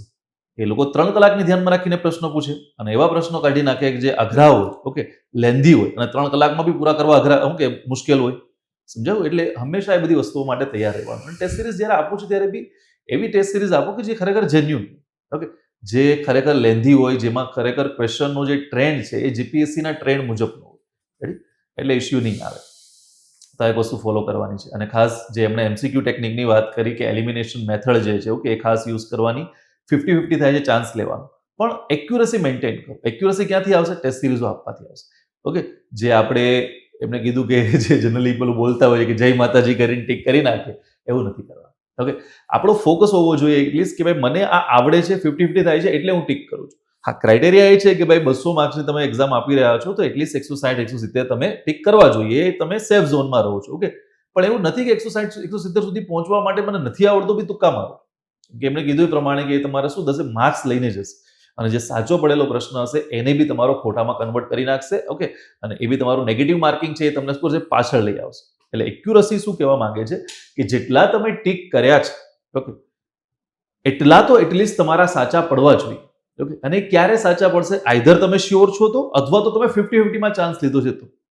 તમે જો 3 સાચા, તમને 3 વિકલ્પો રાખ્યા છે, એમાંથી ચાન્સ લીધો છે કે 4 વિકલ્પોમાં ચાન્સ લીધો છે, એમાં તમે શ્યોર નહીં થઈ શકો કે આ તમારા સાચા પડશે. મોટા ભાગેમાં ખોટા પડતા હોય છે તુક્કાઓમાં. એટલે એનાથી થોડું બચવું. હવે પ્રિલિમ છે, ઓકે, એની આપણે વાત કરી પ્રમાણે કે માન લો કે પ્રિલિમ છે એ રીતે આપે છે અને પ્રિલિમ વ્યક્તિ ક્લિયર કરી લે છે. હવે એ લોકોને મેઇન્સ છે. ઓકે, તો મેઇન્સ સ્ટાર્ટ કરતા પહેલા કઈ બાબતો ધ્યાનમાં રાખવી જોઈએ અને ઇન બિટવીન, ઓકે, કઈ બાબતો ધ્યાનમાં રાખવી જોઈએ. અને મેઇન્સના જે અમુક મિથ છે, ઓકે, અક્ષરવાળા, પછી લેંગ્વેજવાળા જે છે કે ગુજરાતી કે ઇંગ્લિશમાં લખવું એ વાળા, એ મિથ બી તમે થોડા ઘણા હાઇલાઇટ કરજો અને એના વિશે તમને શું એક્સપિરિયન્સ રહ્યા, ઓકે, એ બી તમે જણાવજો. સર, મિથની વાત કરીએ તો જે ઇંગ્લિશ મીડિયમથી લખાય કે ગુજરાતી મીડિયમથી લખાય, જનરલી એવો પરસેપ્શન થોડા સમય પહેલા હતો જ કે ઇંગ્લિશ મીડિયમને વધારે એડવાન્ટેજ મળતો હોય છે. પણ સર, એક એવું હતું કે સર ઇંગ્લિશ મીડિયમમાં ઘણીવાર એવું હતું શરૂઆતમાં, આજથી 4-5 વર્ષ પહેલા, કે ગુજરાતી મીડિયમના સ્ટુડન્ટ્સ માટે ગુજરાતી માધ્યમમાં એટલા સારા સોર્સિસ નહોતા રીડિંગ માટે. જ્યારે ગુજરાતી મીડિયમના સ્ટુડન્ટ્સ રીડિંગ જ હિન્દી મીડિયમમાં કરતા અથવા ઇંગ્લિશ મીડિયમમાં કરતા, તો એ લોકોને એ જે લેંગ્વેજ છે એને ગુજરાતીમાં કન્વર્ટ કરી અને ત્યારબાદ લખવામાં ટફ પડતું હતું. તો સ્વાભાવિક છે કે જે વ્યક્તિ ઇંગ્લિશમાં જ વાંચે છે, ઇંગ્લિશમાં જ લખે છે, તો એમને જે કીવર્ડ્સ છે, જે એક રાઇટિંગનો જે ફ્લો છે એ સારો ત્યારે મેન્ટેન થતો હતો. હવે આજે તો એવું છે કે લગભગ કોઈ પણ સારી તમે યુપીએસસીની કોઈ બુક્સ છે તો એ લેવલનું કન્ટેન્ટ આજે ગુજરાતમાં અવેલેબલ છે જ. ગુજરાતમાં ઘણા એવા પ્રકાશન છે કે જે સારું એવું કામ કરી રહ્યા છે એ બાબતે. તો હવે એવો મિથ રાખવાની કોઈ જરૂરત નથી કે ગુજરાતી મીડિયમના સ્ટુડન્ટ્સને પ્રોબ્લેમ આવશે. પ્લસ એ વસ્તુ હંમેશા જરૂરી છે કે જો તમે ગુજરાતી લેંગ્વેજમાં કોન્ફિડન્ટ છો તો ગુજરાતીમાં જ લખવું જોઈએ. કારણ કે જ્યારે વાત લેંગ્વેજના પેપર્સની આવશે, ફોર એન એક્ઝામ્પલ આજે 1-2 જોઈ લઈએ તો નો ડાઉટ કે ચલો માર્ક્સ નીકળી ગયા છે, પણ ક્વોલિફાય તો થવાનું જ છે. અને જે લાસ્ટ 240 નંબરનું પેપર હતું તો ક્વોલિફાય કરવું એટલું સહેલું પેપર નહોતું. નોન ગુજરાતી મીડિયમ સ્ટુડન્ટ્સ હતા એમને ટફ જ લાગ્યું હતું એ પેપર. કારણ કે એ પેપરમાં જે એમસીક્યુ હતા, લોકોને એવું હતું કે ચલો ગ્રામરના બેસ ઉપર પાસ થઈ જશું, પણ સરે ગ્રામરના જે ક્વેશ્ચન્સ હતા એટલા ટફ કાઢ્યા હતા કે હું એવા ઘણા મારા ફ્રેન્ડ્સને ઓળખું છું જેને ગ્રામરમાં 50માંથી 6 માર્ક્સ છે. તો એ લોકો માટે 75 પહોંચવું ટફ જ થશે. તો આપણે એમાં બી લેંગ્વેજને હલકામાં નથી જ લેવાની, લેંગ્વેજમાં મહેનત કરવાની જ છે. કારણ કે જો એ 75 પ્લસ આવશે તો બાકીના 5 પેપર ચેક થશે. એ બી અને પ્લસ ડીવાયએસઓ એસટીઆઈ તો છે જ. યસ, ડીવાયએસઓ એસટીઆઈની ગેમમાં સર ફિક્સ છે કે જો તમારે પાસ થવું છે તો બંને લેંગ્વેજમાં તમારે ટ્રાય કરવાની છે કે 110 આસપાસ સ્કોર કરાય. જો 110 સ્કોર કરીએ છીએ તો વાંધો નથી આવતો સામાન્ય રીતે. કારણ કે લેંગ્વેજ ઉપર ઘણીવાર લોકોને કેવું થાય છે કે કોઈકની એક લેંગ્વેજ સારી હોય છે, બીજી લેંગ્વેજમાં પ્રોબ્લેમ હોય છે. તો જો એક લેંગ્વેજમાં એ માર્ક્સ ખેંચી જાય પણ બીજી લેંગ્વેજમાં બહુ ઓછા થઈ જાય તો એવરેજ નીચે આવતી નીચે જાય છે. આવતી એટલે જાય. એવરેજ સમહાવ 55ની એવરેજ આપણે એમાં જાળવવાની ટ્રાય કરવાની છે કે ઓકે ઇંગ્લિશમાં વધુ લઈ આવો, ગુજરાતીમાં પ્રોબ્લેમ છે તો ગુજરાતીમાં બી 50+ રહેવું પડશે. ગુજરાતીમાં સારા આવી ગયા, ચલો આ વખતે 60 બી આવ્યા છે, પણ ઇંગ્લિશમાં ઓછા આવ્યા તો એ બી પ્રોબ્લેમેટિક છે. પ્રોબ્લેમેટિક છે. તો એવરેજ જાળવવાની છે કે 55 આવે જેમ આવે 51, 59, 52, 58 જેમ આવે, પણ આપણે એવરેજ 55 કે 55 થી પ્લસ જો એવરેજ થાય લેંગ્વેજમાં તો સારું છે. પ્લસ જે લેંગ્વેજમાં તમે કોન્ફિડન્ટ છો ને એમાં આન્સર રાઇટિંગનો ફ્લો ખૂબ સારો રહેશે. પ્લસ એનાથી શું થશે કે તમે જે વિચારો છો લેંગ્વેજમાં એ જ લેંગ્વેજમાં જો તમે લખશો તો એનો ઉઠાવ સારો આવશે. પેલું કેવું થાય છે, લોકો ટ્રાય કરે છે ચેન્જ થવાની કે ઓકે ગુજરાતી મીડિયમના છે, ઇંગ્લિશ મીડિયમમાં લખવું છે. પ્રોબ્લેમ આવે છે સર એસેના પેપરમાં. એસે જ્યારે ઇંગ્લિશમાં લખવામાં આવે છે તો જે ક્રિએટિવ રાઇટિંગના જે ટોપિક્સ હોય છે કે જેમાં કહેવાય ને કે ભાષાનું જે અલંકૃત ભાષા થોડી ઘણી જોઈ, થોડા ઘણા એક ભાષાના સારા શબ્દો જોઈ, તો એ શબ્દો ગુજરાતી મીડિયમનો વ્યક્તિ જો ગુજરાતીમાં લખતો હશે તો એની પાસે નેચરલી હશે, એક નેચરલ એની પાસે કમાન્ડ હશે. જ્યારે એ જ વ્યક્તિ ઇંગ્લિશમાં સ્વિચ કરે છે તો જીએસમાં થોડો ઘણો એને ફાયદો કદાચ થઈ પણ જશે, પણ એસેની જ્યારે વાત આવશે તો એસેમાં એને એ વસ્તુ ટફ પડશે. કારણ કે હવે તો હસમુખ સરે એસે લગભગ છેલ્લી 240 નંબરમાં તો 18 પાના આપ્યા હતા. તો 2 એસે 18 પાનાના જ્યારે આપ્યા હતા તો એમાંથી મિનિમમ કોઈ વ્યક્તિ 13 થી લઈ અને 18 વચ્ચે પાના લખતા હોય કે 11 થી, તો 11 પાના મિનિમમ પકડીએ આપણે તો 11 પાના ઇંગ્લિશમાં લખવા એ એક ટફ ટાસ્ક છે ગુજરાતીઓ માટે ખાસ. ઇંગ્લિશ મીડિયમના સ્ટુડન્ટ્સ એનાથી ટેવાયેલા છે, પણ ગુજરાતી મીડિયમના સ્ટુડન્ટ્સ માટે એક ટાસ્ક છે. તો એમાં પછી જો તમે લેંગ્વેજ સ્વિચ કરો છો તો એ પછી એવું થઈ શકે કે it may work or it may be a disaster.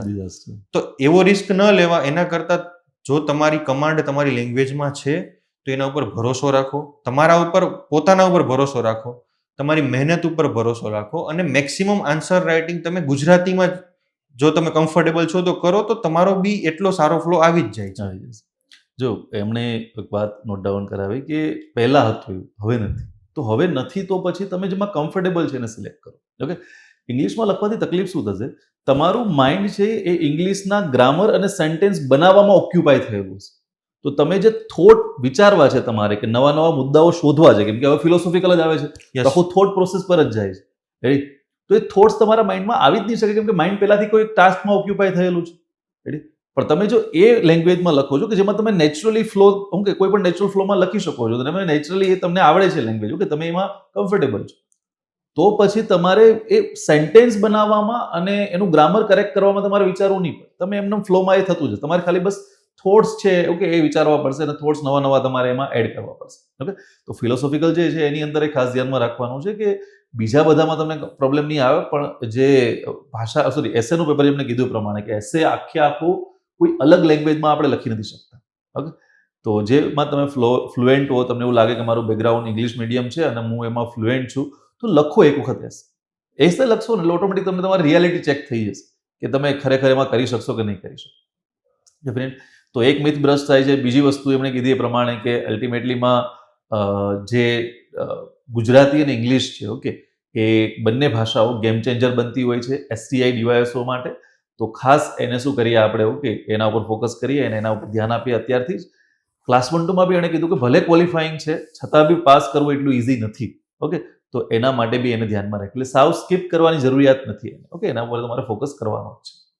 બીજું કે જે મેઇન્સની પ્રિપરેશન છે, ઓકે, એમાં કયા કયા સોર્સ એવા છે કે જે તમે યુઝ કરેલા હતા અથવા તો આપણે યુઝ કરી શકે વિદ્યાર્થીઓ. ઓકે, અને બીજું એક મારે તમને પૂછવું છે કે માન લો કે શરૂઆતમાં જ્યારે તમને મેઇન્સના ક્લાસમાં આપણે ભેગા હતા, ઓકે, ત્યારે તમારો માઇન્ડસેટ શું હતો મેઇન્સને લઈને, અત્યારે તમારો માઇન્ડસેટ શું છે મેઇન્સને લઈને? સર, મેઇન્સનો ટ્રેન્ડ એવરી ચેરમેન સાથે મેઇન્સનો ટ્રેન્ડ ચેન્જ થતો જાય છે, તો તમારે પણ સાથે સાથે ઇવોલ્વ થવું પડશે. એક ટાઈમ હતો આજથી 4-5 વર્ષ પહેલાંથી લઈ અને 2 વર્ષ પહેલાં સુધીનો કે જ્યારે ટ્રેન્ડમાં થોડા ફેક્ટ્સ વધુ હતા. અને નલિન સરના કાર્યકાળમાં જોઈએ તો નલિન સરમાં ધીરે ધીરે એસેમાં ગુજરાતીમાં ધીરે ધીરે ફિલોસોફિકલ એસે આવવાની શરૂઆત થઈ હતી. દાસા સરના કાર્યકાળમાં આપણે જોઈએ તો ત્યારે ફેક્ચ્યુઅલ એસેસ વધારે આવતા, GS base totally GS base આવતા, કરંટ અફેર્સમાં કોઈ ઇસ્યુ હોય તો એના ઉપરના એસેસ આવતા હતા. પણ હાલ હવે આપણે જો જોઈએ નલિન સરમાં એ ટ્રેન્ડ ધીમે ધીમે શરૂઆત થઈ. નલિન સરમાં એવું થતું હતું કે એસેના પેપરમાં 50-50 માર્કના ત્યારે 3 એસે આવતા હતા. તો 3માંથી કોઈ એક સેક્શન એવો હતો કે જેમાં 3 એસે ફિલોસોફિકલ હતા અને 2 સેક્શન એવા હતા કે જેમાં સામાન્ય રીતે જીએસ બેઝ એસે આવતા હતા. પણ હાલ અત્યારે નવી પેટર્ન ચેન્જ થઈ ગઈ. 2 જ એસે લખવાના છે, 250 માર્કનું પેપર છે અને હસમુખ સરનો ટ્રેન્ડ એવો છે કે જેમાં 2 એસે બંને એસેના જે ટોપિક્સ આવશે, ટોટલ 8 ટોપિક આવે છે, તો 8 ટોપિકમાં કોઈ ટોપિક જીએસ બેઝ નથી હોતો. તમામ એટલે તમામ ટોપિક એમાં ફિલોસોફિકલ બેઝ હોય છે. તો હવે એ ટ્રેન્ડ ચેન્જ થઈ ગયો છે. તો એસેમાં આપણે એ રીતે સાથે સાથે ટ્રેન્ડ સાથે બદલાવવાનું છે. એ પ્રકારના એસેસની પ્રેક્ટિસ કરવાની છે. એ પ્રકારનું થોડું રીડિંગ રાખીએ આપણે, થોડું માઇથોલોજી ઉપર થોડી આપણી કમાન્ડ હોવી જોઈએ, કારણ કે ફિલોસોફિકલ એસેમાં એક્ઝામ્પલ્સ જ્યારે આપણે ઉદાહરણો લખવાના છે, તો એ ઉદાહરણોથી જ્યારે આપણે ટોપિકને સમજાવવો છે તો માઇથોલોજીકલ એક્ઝામ્પલ્સ એમાં બહુ જ કામ આવતા હોય છે. પ્લસ અમુક કોઈ આપણી આજુબાજુ કોઈ ન્યૂઝપેપરમાં કોઈ એવી ઘટના હોય કે જે એથિકલ કોઈ ઘટના છે, કોઈ બેસ્ટ પ્રેક્ટિસીસ છે, તો એ બી કામ આવતી હોય છે કન્ટેન્ટ તરીકે. કારણ કે એ વસ્તુ સ્વાભાવિક છે કે અમે લોકો જે બી વિદ્યાર્થીઓ છે તો બધાયનું રાઇટિંગ ઉપર કમાન્ડ ઇક્વલ નથી હોતું. પ્લસ આપણે રાઇટર્સ નથી કે આપણે પેલું કહીએ ને કે શબ્દોના દરિયામાંથી એક એક શબ્દ નીચેથી મોતીઓ જેવા શબ્દ આપણે લઈ આવી શકીએ. એ કમાન્ડ આપણી ન જ હોય, સ્વાભાવિક વસ્તુ છે. ઘણા લોકોની હોય છે બટ મેજોરિટી લોકોની નથી હોતી. તો આપણે એ વસ્તુ થોડી ડેવલપ કરવી પડશે. નથી તો ડેવલપ કરવી પડશે કે એટલું સારું તો આપણે લખીએ જ ફિલોસોફિકલ એસેમાં કે એ સાવ નીરસ એસે ન લાગે. પ્લસ હજી આપણે સર મેઇન્સની વાત કરીએ તો મેઇન્સમાં જે આપણી જે એસટીઆઈ ડીવાયએસઓ પ્લસ અત્યારે તમે બીજી બી ક્લાસ 3ની જેટલી બી એક્ઝામ જુઓ તો હાલ લખવું ફરજિયાત થઈ ગયું છે. ડેફિનેટલી મેઇન્સ બધામાં જ છે. જો તમારે સરકારી નોકરી જોતી છે તો અમુક ક્લાસ 3ની એક્ઝામ્સને બાદ કરતા તમામ એક્ઝામ્સમાં હાલ મેઇન્સ આવી ગઈ છે. તો હવે લોકોએ એ જે ગોખવાવાળો જે કોન્સેપ્ટ હતો કે એમસીક્યુ વાળો કોન્સેપ્ટ હતો એમાંથી થોડું બહાર આવી લખવાનો જે ડર છે એમાંથી બહાર આવી મેક્સિમમ લખવાની જરૂર છે. આ ડર ત્યારે જ દૂર થશે જ્યારે તમે સતત લખશો અને લખશો. કારણ કે જો શરૂઆત થશે તો થોડો કોન્ફિડન્સ ડાઉન હશે. શરૂઆતમાં જ્યારે તમે લખવાની શરૂઆત કરશો તો શરૂઆતના 10-15 દિવસ તમારાથી પેન પણ નહીં ઉપડે. પહેલા દિવસે તો પેન નહીં ઉપડે. શું લખવું? 2 પાના આપ્યા છે, 3 પાના આપ્યા છે તો અડધું પાનું લખાશે. તો એ અડધું પાનું લખાશે તો એ અડધું પાનું જો લખશો તો 1 પાનું લખવાનો કોન્ફિડન્સ આવશે. 1 પાનું લખશી તો 2 કે 3 પાના લખવાનો કોન્ફિડન્સ આવશે. સો એમાં મેક્સિમમ આન્સર રાઇટિંગ કરો અને તમારા આન્સર્સને સારા મેન્ટર્સ પાસે ચેક કરાવો, જેથી કરીને કે તમે જે સતત ભૂલ કરી રહ્યા છો અથવા કદાચ ભૂલ ન બી કરી શક્યા હોય પણ એવું હોય કે આ આન્સરને તમે સારો લખ્યો છે પણ આને હજુ સારી રીતે લખી શકાય એમ છે, તો ખાલી એવા 1-2 પોઈન્ટ પણ જો આપણને કોઈ મેન્ટર પાસેથી મળી જાય કે ઓકે આ તમે આ 2 પોઈન્ટ આમાં એડ કરો ને તો આ આન્સર વધારે નીકળી શકે. અથવા ઇન્ટ્રો છે, કન્ક્લુઝન છે, એમાં બી કોઈ મેન્ટર જો એમાં સજેશન આપી દે કે આ ઇન્ટ્રો સરસ છે પણ આની જગ્યાએ જો હજુ આ લખ્યું હોય, આ ટાઈપનું લખ્યું હોય તો હજી તમારો ઇન્ટ્રો સારો થઈ શકે છે. અને ઇન્ટ્રો ઉપર અને કન્ક્લુઝન ઉપર બી હું સર એટલે ભાર આપું છું કે મેં ઘણા પેપર્સ જોયા છે ટોપર્સના, મારી પહેલાના ટોપર્સના, એમાં ઇન્ટ્રો જો સારો હોય, કન્ક્લુઝન જો સારું હોય છે તો 0.25 માર્ક્સ પ્લસ થાય છે.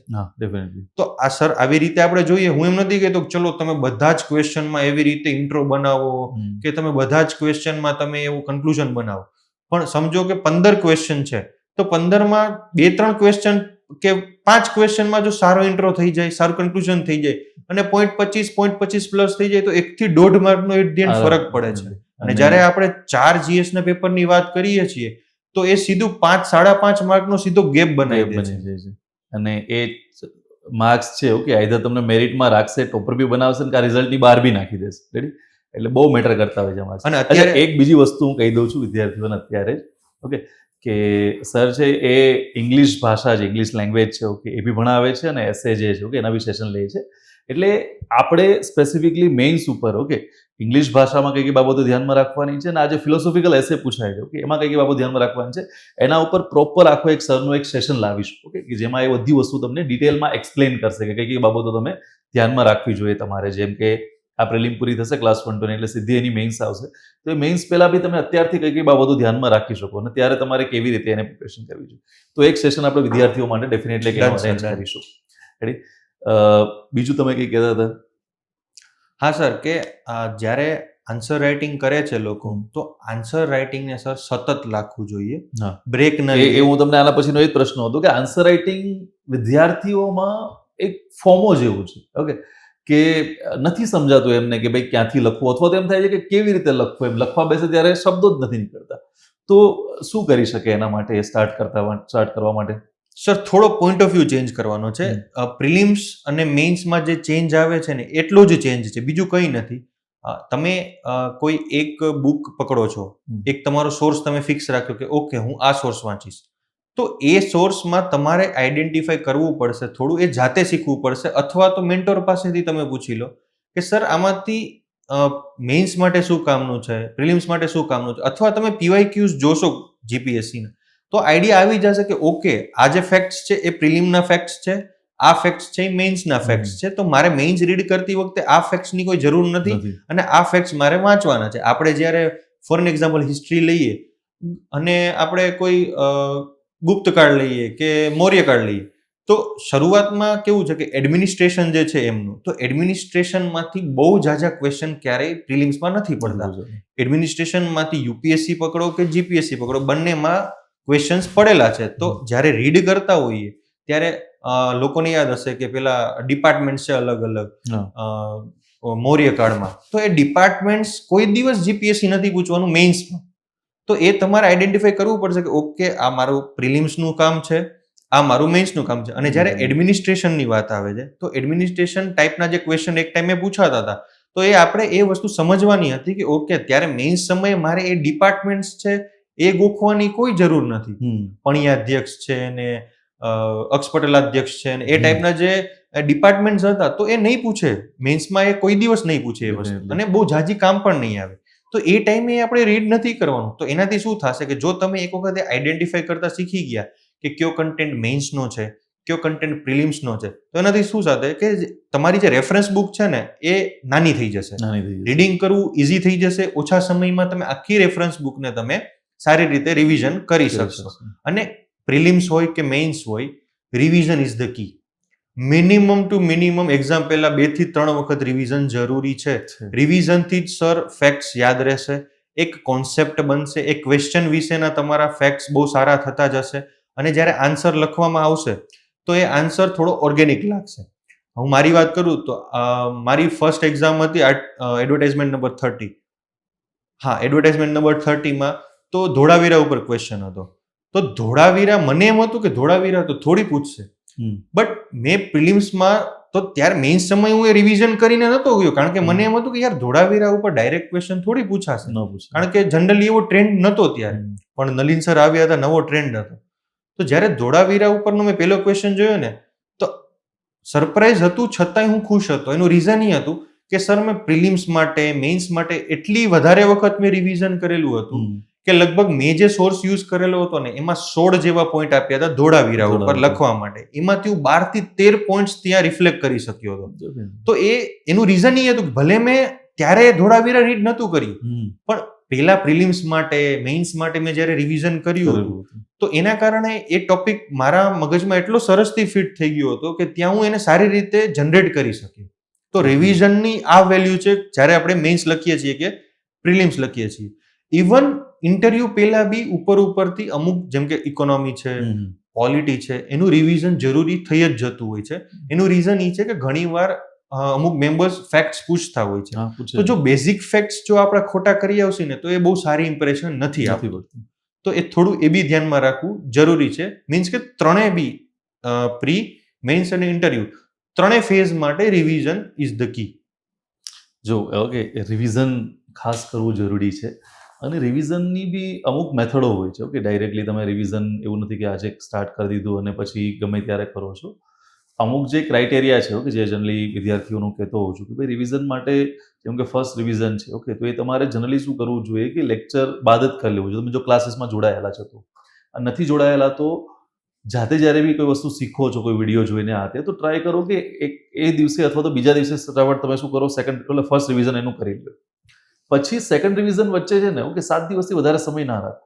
ઓકે, કેમ કે 7 દિવસથી વધારે સમય થાય છે તો એ પ્રોપર રિવિઝન થઈ શકતું નથી. પછી તમે જ્યારે થર્ડ રિવિઝન કરો છો ઓકે, તો એને 1 મહિનાથી વધારે સમય ના હોવો જોઈએ. ફોર્થ રિવિઝનમાં 2 મહિનાથી વધારે સમય ના હોવો જોઈએ. આજે અમુક સાયન્ટિફિકલી પ્રૂવ થયેલી મેથડો છે.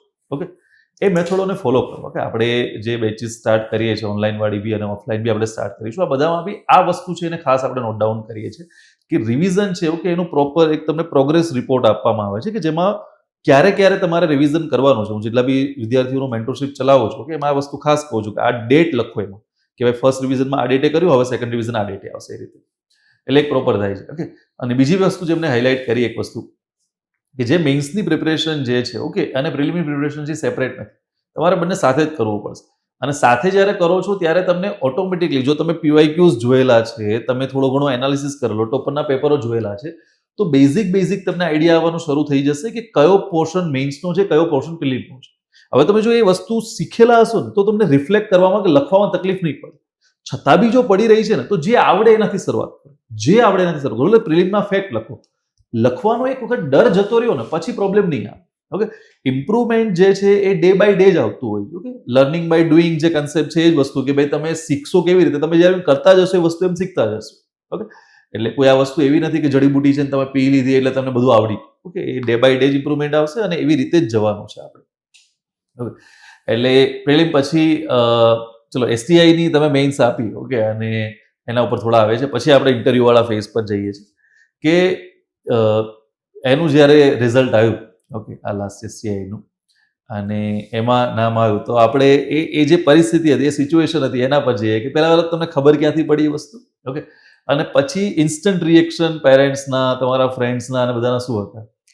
સર, STIના રિઝલ્ટની વાત કરીએ તો એ રિઝલ્ટ આવ્યા પહેલાનું જો બેકગ્રાઉન્ડ જોઈએ તો 17-18 તારીખ 11મા મહિનામાં નવેમ્બરમાં ઇનએલિજિબલ લિસ્ટ આવ્યું હતું પહેલું. તો એ લિસ્ટ આવ્યું ત્યારથી જ એક ઘરમાં એક માહોલ હતો કે રિઝલ્ટ આવવાનું છે. બટ થયું એવું કે એ લિસ્ટ આવ્યું, બટ ત્યારબાદ મને રોજ પૂછે કે રિઝલ્ટ આવી ગયું. એટલે મેં એમ કીધું હતું કે અઠવાડિયા જેવું આમાં આપ્યું છે, 7 દિવસનો ટાઈમ આપ્યો છે ઇનએલિજિબલ કેન્ડિડેટ્સને, તો ત્યારબાદ આવી જશે. તો ત્યારબાદ એવું થયું કે અઠવાડિયું જતું રહ્યું, 10 દિવસ જતા રહ્યા. તો મને પછી મારા પેરેન્ટ્સ અને મારા ફ્રેન્ડ્સ કે મારા ભાઈને એવું પૂછતા હતા કે રિઝલ્ટ આવી ગયું અને તારું નથી થયું એવું તો નથી ને? તો એ રીતનો માહોલ આખો ઉભો થઈ ગયો. પછી મારે એક્સપ્લેન કરવું પડ્યું કે ના એવું નથી, રિઝલ્ટ જ નથી આવ્યું હજી. અને હોપફુલી હું એ લોકોને, આપણને જે રીતનો ટ્રેન્ડ ખ્યાલ છે કે ભાઈ ઇનએલિજિબલનું લિસ્ટ આવે ત્યારબાદ મેક્સ 10 થી 15 દિવસમાં રિઝલ્ટ આવી જાય છે. તો મેં કીધું કે 7 દિવસ થઈ ગયા જ નથી આવ્યું, તો મેક્સ હવે 10-15 દિવસમાં 5 થી લઈ 10 ડિસેમ્બર વચ્ચે તો આવી જશે. 10 ડિસેમ્બર આવી ગઈ તો બી રિઝલ્ટ ના આવ્યું. પણ ત્યાં સુધીમાં એક સારી વસ્તુ થઈ ગઈ હતી કે 47 નંબરનું 5 ડિસેમ્બરે રિઝલ્ટ આવી ગયું હતું. એટલે થોડો એ લોકોને સંતોષ થયો હતો કે ઓકે ચલો એમાં ઇન્ટરવ્યુ છે. તો એ વાળી જે હવા હતી કે હવે ક્યારે આવશે રિઝલ્ટ, એ જે ક્વેશ્ચન્સ હતા એ થોડા ડિલે થયા. અમુક લોકો તો સ્પેશિયલી આના માટે જ પૂછતા હોય છે, એમને ઇન્ટરેસ્ટ નથી હોતો પણ એ ખાલી બીજું દેખાડવા માટે. હા, ત્યારબાદ 20 તારીખ જતી રહી, 25 તારીખ જતી રહી. તો ત્યારે બી એક વખત એવું હતું કે યાર રિઝલ્ટ આવી ગયું ને ત્યારું ધ્યાન નથી, એવું તો નથી ને? તેને સેડ કે યાર તમે લોકો રાહ જોવો છો, હું સમજી શકું છું, પણ મેં તો પેપર લખ્યા છે, તો હું તો તમારા કરતા વધારે જ આતુરતાથી રાહ જોઈ રહ્યો હોઈશ. ધેન 30 તારીખ અને હું તો 20 તારીખ સુધી તો મેં જે 4 તારીખે પ્રિલિમ્સ હતી તો એની મેં તો પ્રિપેરેશન બી સ્ટાર્ટ નથી કરી. આઈ વોઝ કે હમણાં રિઝલ્ટ આવી જશે પછી આપણને ક્લેરિટી આવી જશે. એટલે એના માટે મેં 20 તારીખ ફિક્સ રાખી હતી કે જો 20 તારીખ સુધી રિઝલ્ટ નથી આવતું તો હું રિઝલ્ટની રાહ હવે નહીં જોઉં અને પ્રિલિમ્સ માટે 15-17 દિવસનું મારે ટાઈમ જોશે. તો હું ડેડિકેટેડલી ફરીથી પ્રિલિમ્સની થોડી જે અમે કરંટ અફેર્સ તો મેં રેડી રાખ્યું હતું, કારણ કે કરંટ અફેર્સ તો જનરલી કેવી વસ્તુ છે કે આપણને ઇન્ટરવ્યુમાં બી કામ આવી શકે. અને એક થોડોક શોખ કે ભાઈ ચલો કરંટ અફેર રીડ કરતા હોઈએ ને તો એટ ધી એન્ડ પ્રિલિમ્સ જો દેવાની આવે તો આપણે કોઈ ઓવર કોન્ફિડન્સમાં રહેવાની તો કોઈ આવશ્યકતા હોતી જ નથી કે ના થઈ જ જશે, મારું થઈ જ જશે. એટલે મેં કરંટ અફેર રીડ કરીને કમ્પ્લીટ રાખ્યું હતું. મારે જે સ્ટેટિક સબ્જેક્ટ્સ હતા એનું રિવિઝન બાકી હતું. એટલે 20 તારીખ સુધી રિઝલ્ટ ન આવ્યું એટલે મેં પછી 20 તારીખ થી પ્રિલિમ્સની પ્રિપેરેશન સ્ટાર્ટ કરી દીધી. 10 દિવસ જતા રહ્યા, મારું અડધુંથી પોણું રિવિઝન થઈ ગયું હતું. તો 30 તારીખનો સમય હતો, એક જગ્યાએ બેઠો હતો હું, તો ત્યાં મને કીધું કે કદાચ કંઈક 28 નંબરનું કંઈક આવ્યું. તો 30/12 હતી, તો 28 નંબરનું ત્યારે તો કોઈ એક જ વસ્તુ આવી શકે એમ હતી, એન્ડ ધેટ વોઝ રિઝલ્ટ. તો આઈ સેડ કે ના, મારામાં નોટિફિકેશન નથી આવ્યું હજી. તો એમને કીધું કે નહીં જો તું કંઈક 28 નંબરનું કશું આવ્યું છે. ધેન મેં આપણે જે મિથ્સ હોય ને, તો પેલા જ્યારે 30 નંબર અને 20 નંબરનું રિઝલ્ટ આવ્યું હતું, તો એમાં મેં છે ને મારું નામ સર્ચ કર્યું હતું, તો મને નામ નહોતું મળ્યું. તો મેં વિચાર્યું કે ના આ વખતે નામ નથી મારે સર્ચ કરવું, હું લિસ્ટ જ આખું જોઈશ. તો લિસ્ટ જોવાની શરૂઆત કરી, તો પેલા 10 રેન્ક જતા રહ્યા, તો નામ ન આવ્યું તો થોડો કોન્ફિડન્સ લો થયો. પછી 20 રેન્ક જતા રહ્યા, નામ ન આવ્યું, થોડુંક ધક વધારે થવા લાગ્યું. એન્ડ ધેન ફાઇનલી 22 રેન્ક જોયો અને એમાં મારું નામ હતું. બર્થ ડેટ મેં કન્ફર્મ કરી કે હું જ છું ને. ધેન આઈ વોઝ કે ઓકે થઈ ગયું છે. જ્યાં હતો ત્યાં મેં કીધું કે સિલેક્શન થઈ ગયું છે. So I was really happy. And બધાએ કોંગ્રેચ્યુલેટ કર્યું જ્યાં હતા એમને. ધેન મારી એક કહેવાય ને કે મને એક બાબતની બહુ ખુશી થઈ કે એક કહેવાય ને કે આપણને એમ થાય કે ઓકે જીવનમાં આપણે કાંઈક તો કમાણા છીએ. તો રિઝલ્ટ આવ્યું ને, તો અમુક ફેકલ્ટી જે ઓળખતા હતા ને, હું એમને મેસેજ કરું એમની પહેલા એમનો જ કોલ આવી ગયો હતો કે તારું નામ જોયું, તારું નામ સર્ચ કર્યું, સૌથી પહેલું તારું નામ સર્ચ કર્યું હતું અને આવ્યું, તો બહુ ખુશી થઈ.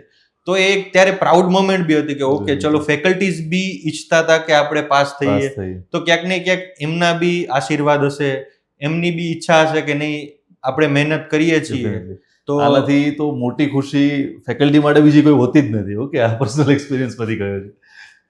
એટલે ફેકલ્ટીઝના ફોન આવી, એમની સાથે વાત કરી. હું મારા પપ્પાને ફોન કરવા જતો જ, તો ત્યાં તો ફેકલ્ટીઝના ફોન આવી જતા હતા. એટલે મને સૌથી પહેલા એમને ન્યૂઝ આપવા હતા, કારણ કે એમને મને આ એક ડિરેક્શન બતાવી હતી કે તું આ ફિલ્ડમાં જા, યુ કેન ડુ ઇટ, તારામાં પોટેન્શિયલ છે, તું કરી શકીશ. દેન મેં મારા પપ્પાને ફોન કર્યો, તો પપ્પાને મેં ફોન કર્યો તો એ તો અલગ અલગ રિઝલ્ટ્સની, મારા એક 1-2નું રિઝલ્ટ આવ્યું હતું, આની પહેલાના 2 રિઝલ્ટ. સો ત્યારે થોડા માર્ક્સે રહી ગયું હતું બંનેમાં. દેન આ ફાઇનલી આમાં થયું હતું. મેં જ્યારે એમને કોલ કર્યો તો એમના આંખમાં આંસુ હતા, જે બહુ પ્રિશિયસ હતા મારા માટે, કારણ કે એ આંસુ ખુશીના આંસુ હતા. તો એ ફિલિંગ હું એક તો વિડીયો કોલ મેં કર્યો હતો, તો એ ફિલિંગ હું ક્યારેય ભૂલી ન શકું, કારણ કે આ બધી વસ્તુ once in a lifetime feeling હોય. બાકી આપણે પેલું કહેવાય ને કે પપ્પાઓ તો આપણે પપ્પાઓને કોઈ દી રડતા જોયા જ નથી હોતા આપણે. તો જ્યારે આ મેં ન્યૂઝ આપી તો મારા પપ્પાના આંખમાંથી આંસુ આવ્યા. તો એ એક બહુ હોલસમ મોમેન્ટ હતી મારા માટે. હું બી થોડો એ રીતે ઇમોશનલ થઈ ગયો હતો કે ઓકે ફાઇનલી, કે ભાઈ આટલા વર્ષથી એ લોકો મને સપોર્ટ કરતા હતા, આટલા વર્ષથી જે આપણે મહેનત કરી એનું ફળ મળ્યું આપણને. અને લાઈક એ રિઝલ્ટની ખુશી મને એકચ્યુઅલી જ્યારે મારા મમ્મી પપ્પા સાથે મેં વાત કરી ત્યારથી મને થોડી વધારે ફીલ થઈ, કારણ કે ત્યાં સુધી જે કોંગ્રેચ્યુલેશન્સ આવતા હતા એ બહુ જ ઇમ્પોર્ટન્ટ હતા, બટ સૌથી ઇમ્પોર્ટન્ટ તો હંમેશા પેરેન્ટ્સની ખુશી જ આપણા માટે હોય છે. તો એ એક બહુ જ ખુશીની વાત રહી. દેન આપણા મમ્મી પપ્પા તો પેલા હોય જ, ખુશી એમનાથી સમાતી ન હોય.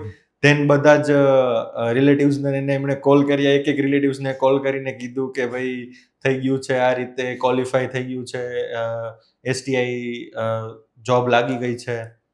એ બી એક સારું. પછી બધા રિલેટિવ્સના ફોન આવ્યા. સર, એ મેં જોયું કે લગભગ એ રિઝલ્ટને દિવસે 300 થી 400 કોલ આવ્યા હશે એપ્રોક્સ, એની વચ્ચે 350 થી 400 ઓળખતા. હા, અને મેસેજીસ બી એવા કે આપણે નંબરમાંથી મેસેજીસ આવે, કારણ કે કોઈ આપણા ફ્રેન્ડે મૂક્યું હોય ક્યાંય કોંગ્રેચ્યુલેટ કરતું, મમ્મી પપ્પાએ મૂક્યું હોય, તો એમના કોઈ ફ્રેન્ડ્સ હોય, તો એમની પાસેથી નંબર લઈને આપણને ખ્યાલ બી ન હોય કે ઓકે આપણે એને ઓળખીએ છીએ કે નથી ઓળખતા, તો એમના બી મેસેજીસ આવ્યા કે કોંગ્રેચ્યુલેશન્સ.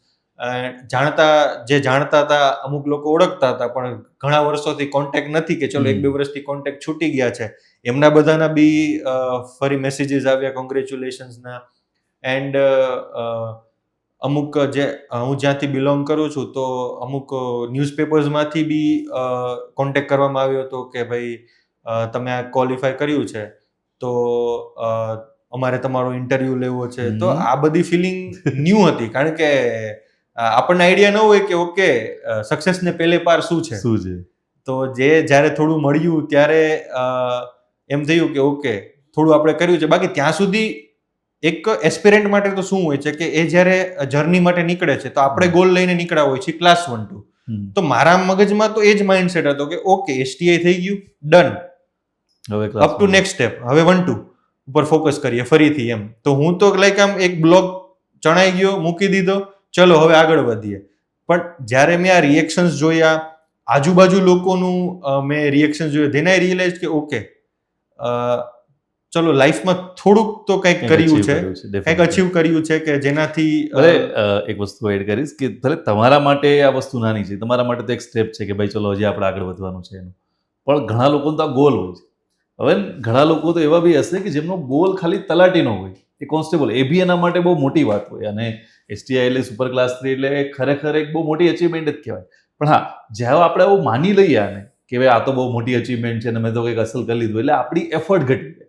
એટલે ડેફિનેટલી એમણે કીધું એ બાબત કે ક્યારેય બી તમારો જો ગોલ મોટો છે ને તો નાની વસ્તુથી સેટિસ્ફાય નહીં થઈ જવાનું. ઓકે, કે બસ ચલો આપણે સંતોષ થઈ ગયો, આ મેળવી લીધું એટલે બધું થઈ ગયું. હા, એને એન્જોય કરો. ઓકે, એણે કીધું એ પ્રમાણે કે સફળતાને પહેલે પાર, બહુ મસ્ત શબ્દ છે કે સફળતાને પહેલે પાર શું હતું એ તમારા માટે નવો જ એક્સપિરિયન્સ હશે એમ. પણ જો એમાં તમે ઘૂસી ગયા અથવા તો અલ્ટિમેટલીમાં એમાં તમે જો એક પ્રકારે સ્વીકૃતિ માની લીધી કે આ જ બસ મારા માટે બધું જ છે, ઓકે, તો એ વસ્તુ તમારા માટે સારી નથી. એમ કે તમારો ગોલ છે તમે તો અચીવ નહીં કરી શકો. અને સર હું એક વસ્તુ બીજી એડ કરીશ કે કોઈ એક્ઝામ ખરેખર નાની નથી હોતી, પણ વસ્તુ એ છે કે જો તમારામાં પોટેન્શિયલ છે તો એ એક્ઝામને લઈને સંતોષ ન રાખવો જોઈએ. કારણ કે જો તમારામાં પોટેન્શિયલ છે અને જો તમે મહેનત કરી અને એક સારી પોસ્ટ ઉપર પહોંચીએ છીએ જ્યારે આપણે, તો એક પોટેન્શિયલ ધરાવતો અધિકારી જ્યારે ક્લાસ 1-2 બને છે તો એના માટે તો સારું છે જ, બટ એટ ધી એન્ડ એ સમાજ માટે સારું છે, એ સ્ટેટ માટે બી સારું છે કે ઓકે એક પોટેન્શિયાલિટી ધરાવતો એક અધિકારી પાસ થયો છે, તો એ ઓવરઓલ બી સારું છે. અને ફેમિલી મેમ્બર માટે બધા રિલેટિવ્સ માટે કે બધાને બી મોટિવેટ કરશે એ વ્યક્તિ. ઓકે, એટલે ડેફિનેટલી એ વસ્તુ સાચી છે. ઘણી વખત તો એવું બી થાય છે, ઓકે, ક્લાસની અંદર બી તમે બી ઘણી વખત ઓબ્ઝર્વ કર્યું હશે આ વસ્તુ કે વિદ્યાર્થીઓમાં પોટેન્શિયલ હોય છે પણ એનામાં કોન્ફિડન્સ નથી હોતું. કે વિદ્યાર્થીને તમે કહો ને કે આટલું વાંચીને આવો છો, બીજા દિવસે કડાકડ વાંચીને આવશે, ઓકે, બધું ફટાફટ, એટલે મહેનત જે જોઈએ છે એની પાસે છે, પણ તમે પૂછો ને શું બનવું, તો કહેશે કે PSI બનવું છે, કહેશે કે મારે DYSO બનવું છે. એનો ક્લાસ 1-2 નો ગોલ જ નથી હોતો. અને ક્લાસ 1-2 માટે આપણે પુશ કરી દઉં કે ના સાહેબ એ તો બહુ અઘરી એક્ઝામ છે, ના થાય. પણ ખરેખર તમારામાં પોટેન્શિયલ છે એ તમે આઈડેન્ટિફાઈ કઈ રીતે કરશો? તો આ બધી વસ્તુ અટેમ્પ્ટ કરો. અટેમ્પ્ટ કરવાનો તો કોઈ પૈસા નથી. ઓકે, તો મહેનત કરીને અટેમ્પ્ટ કરો, રેડી, તો પોટેન્શિયલ ખ્યાલ પડશે.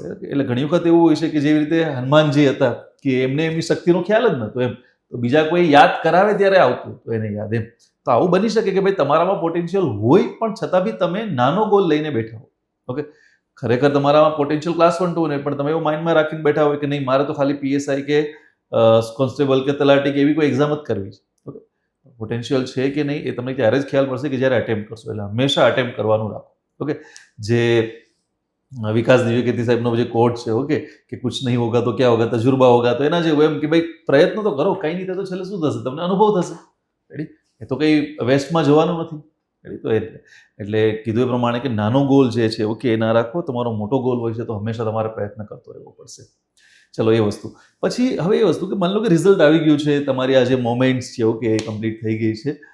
હવે પછી તમને ચેન્જીસ શું લાગે છે? બે વસ્તુની અંદર, એક તો ઓવરઓલ જે જીવન છે, ઓકે, એની અંદર બદલાવ લાગે છે, અને બીજું કોન્ફિડન્સ, સેલ્ફ કોન્ફિડન્સમાં શું તમને ચેન્જીસ લાગી રહ્યો છે?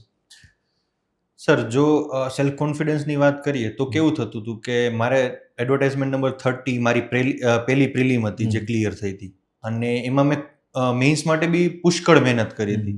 એન્ડ હું એમાં બી ફર્સ્ટ ટ્રાયમાં મારી ફર્સ્ટ મેઇન્સ ક્લિયર થઈ હતી ને ફર્સ્ટ ઇન્ટરવ્યૂ હતું મને. તો એનાથી મને કોન્ફિડન્સ મળ્યો હતો કે ઓકે, જો મહેનત કરવામાં આવે તો એવું જરૂરી નથી કે ફર્સ્ટ ટ્રાયમાં આપણે મેઇન્સ ક્લિયર ન કરી શકીએ. બટ ત્યારે બી થોડા માર્ક્સથી મારું મેઇન્સમાં મને થોડા ઓછા માર્ક્સ હતા, તો થોડા માર્ક્સથી રહી ગયું હતું. ત્યારબાદ એડવર્ટાઇઝમેન્ટ નંબર 20 જેમાં બી થોડા માર્ક્સે રહી ગયું કે ફરી એવું જ હતું કે પ્રી ક્લિયર થઈ, મેઇન્સ ક્લિયર થઈ, ઇન્ટરવ્યૂ આપ્યું અને થોડા માર્ક્સથી રહી ગયું. તો એ આજે ફેલ્યોર્સ હોય છે ને સર, એ ફેલ્યોર્સથી થોડું ડિમોટિવેટ ફીલ થવાય છે, એ હકીકત છે. બટ ધ થિંગ ઇઝ કે મને એક કહેવાય ને કે પોતાના વખાણ કરવાની વાત નથી કોઈ, પણ મેં એ જોયું કે હા, મને જ્યારે રિઝલ્ટ આવ્યું હતું એડવર્ટાઇઝમેન્ટ નંબર 20નું, એના થોડા જ દિવસોમાં એડવર્ટાઇઝમેન્ટ નંબર 240ની પ્રિલિમ હતી. નવી પેટર્ન હતી, બધાને લગભગ નવી પેટર્નના કારણે બધા એક સ્તર ઉપર આવી ગયા હતા. કોઈ અત્યાર સુધી આ પેટર્ન ફેસ નથી કરી. તો આટલું, અને એડવર્ટાઇઝમેન્ટ નંબર 20 પાસેથી મને ઘણી આશાઓ હતી કે કદાચ મારું એમાં ક્લાસ 1, 2માં સિલેક્શન આવી જશે, બટ સમહાવ ન આવ્યું. કદાચ કોઈ બી રીઝન હોઈ શકે, મારી મહેનત થોડી ઓછી હોઈ શકે, અથવા તો મારો દિવસ નહોતો, કાંઈ બી whatever be the reason, પણ ન આવ્યું. તો તમારે છે ને હાર સ્વીકાર કરવી બહુ જરૂરી છે કે ઓકે, હું હારી ગયો છું, અને હારી ગયો છું તેનું કારણ છે કે ક્યાંક કદાચ મારી મહેનત ખૂટતી હશે. તો મેં ત્યારે 2-4 દિવસ, અઠવાડિયું મને બહુ જ થોડું એનાથી દુઃખ થયું હતું, પ્રોબ્લેમ આવ્યો હતો. પ્રોબ્લેમ ઇન ધ સેન્સ કે યાર કેમ ન થયું, બટ ધેન આઈ રિયલાઇઝ કે ઓકે, હવે જે થઈ ગયું છે એ થઈ ગયું છે, બટ આપણી સામે હાલ 206 જગ્યા છે, જે 100 જગ્યા કરતા તો વધારે જ છે. કારણ કે એડવર્ટાઇઝમેન્ટ નંબર 20માં 100 જગ્યા જ હતી. ધેન આઈ રિયલાઇઝ કે ઓકે, મારી સામે 206 જગ્યા છે, તો એક સારી ઓપોર્ચ્યુનિટી છે. અહીંયા સુધી પહોંચ્યો છું, ધેટ મીન્સ આઈ નો કે હું કરી શકું એમ છું. સેલ્ફ ડાઉટ મેં ક્યારે પોતાના ઉપર લાવ્યો જ નહોતો કે હું આ એક્ઝામ માટે બનેલો છું કે નથી બનેલો. આ એક્ઝામની એક ખાસિયત એ છે કે આપણને રિયલાઇઝ કરાવી જ દે છે કે તમે આના માટે બનેલા છો કે નથી બનેલા. જો તમે બનેલા છો, તમને એવું રિયલાઇઝ થાય છે કે હું આ એક્ઝામ માટે બનેલો છું, તો પછી સર ફેલ્યુઅર્સથી બહુ ડરવાની જરૂર નથી. આજે નહીં તો કાલે મહેનત ચાલુ રાખવાથી સફળતા મળે જ છે. ધેન મેં પોતાને કહેવાય ને કે પેલા ટુકડામાં વિભાજિત થઈ ગયું, તો એને પછી રિકલેક્ટ કર્યું, સેલોટેપ મારી, એન્ડ ફરી પ્રિલિમ્સની પ્રિપેરેશન શરૂ કરી. એન્ડ વિથ ગોડ્સ ગ્રેસ 240 નંબરમાં જ્યારે 89 કટ ઓફ ગયો, તો એમાં મને 103 માર્ક્સ હતા એ વાળી પહેલી જ પ્રિલિમમાં. બાકી એમાં મોટા ભાગના લોકો જે જૂના હતા એમને નહોતું થયું, ઘણા લોકોને. તો એ રીતે એ મારા માટે એસટીઆઈમાં પાસ થવું જેટલી મોટી અચીવમેન્ટ હતી ને સર, એ ફેલિયરમાંથી બહાર આવી અને પ્રિલિમ પાસ કરવી પણ એક બહુ જ મારા લાઈફમાં કહેવાય ને કે ટર્નિંગ પોઈન્ટ ટાઈપની એક મોમેન્ટ હતી. કારણ કે જો હું ત્યારે હાર માની ગયો હોત તો પછી બધું જ પૂરું થઈ જાત ત્યારે. પણ મેં ત્યારે હાર ન માની, અને એ જે 20 એપ્રિલના જે એડવર્ટાઇઝમેન્ટ નંબર 240ની પ્રિલિમ હતી એ ખૂબ સારી રીતે આપી. એમાં ઘરે આવીને માર્ક્સ ચેક કર્યા તો સારા માર્ક્સ થતા હતા, તો એના કારણે જે ફેલ્યોર હતી એ જતી રહીને કોન્ફિડન્સ વધ્યો મારો. એન્ડ ત્યારબાદ મેં 2 મહિના, મને ખ્યાલ હતો કે એસટીઆઈની મેઇન્સ છે, તો 2 મહિના ખૂબ મહેનત કરી, ખૂબ આન્સર રાઇટિંગ કર્યું, ખૂબ પેપર લખ્યા. એન્ડ મને એમ હતું જ કે આ 300 જગ્યા છે, આટલી સારી ઓપોર્ચ્યુનિટી વારંવાર નથી આવતી. તો like I have give my heart and soul to this exam એમ. એન્ડ એના કારણે મેં ખૂબ સારા, મારા મેઇન્સના પેપર બી સારા રહ્યા હતા. એન્ડ મને સમહાવ આઈડિયા હતો, એવું મને કોન્ફિડન્સ, ઓવર કોન્ફિડન્સ નહોતો, બટ આઈ ન્યૂ કે this time I have worked very very hard. મેં મારી મિસ્ટેક્સ, લગભગ બધી મિસ્ટેક્સ દૂર કરી દીધી છે, અને આ વખતે મારા ચાન્સીસ છે પાસ થવાના. એન્ડ રિઝલ્ટ આવ્યું, ધેન આઈ હેવ સીન કે ઓકે ભાઈ, મહેનત કરીએ છીએ તો પાસ થઈ જવાય છે. બીજી એક વસ્તુ કે જે મેં જોયેલી છે કે એ પ્રકારે, અને આપણે વાતચીત બી થયેલી છે બાબતે, કે એમણે પોતાની પ્રિપરેશન દરમિયાન આઇસોલેશન જે છે ઓકે એને બહુ ફોલો કરેલું છે, આઇસોલેશનનો યુઝ કરેલો છે. ઓકે, તો એ કેવી રીતે આપણે કર્યું અને એનો શું બેનિફિટ મળ્યો આપણને? સર, મેં એવું ડિસાઇડ કરીને રાખ્યું હતું.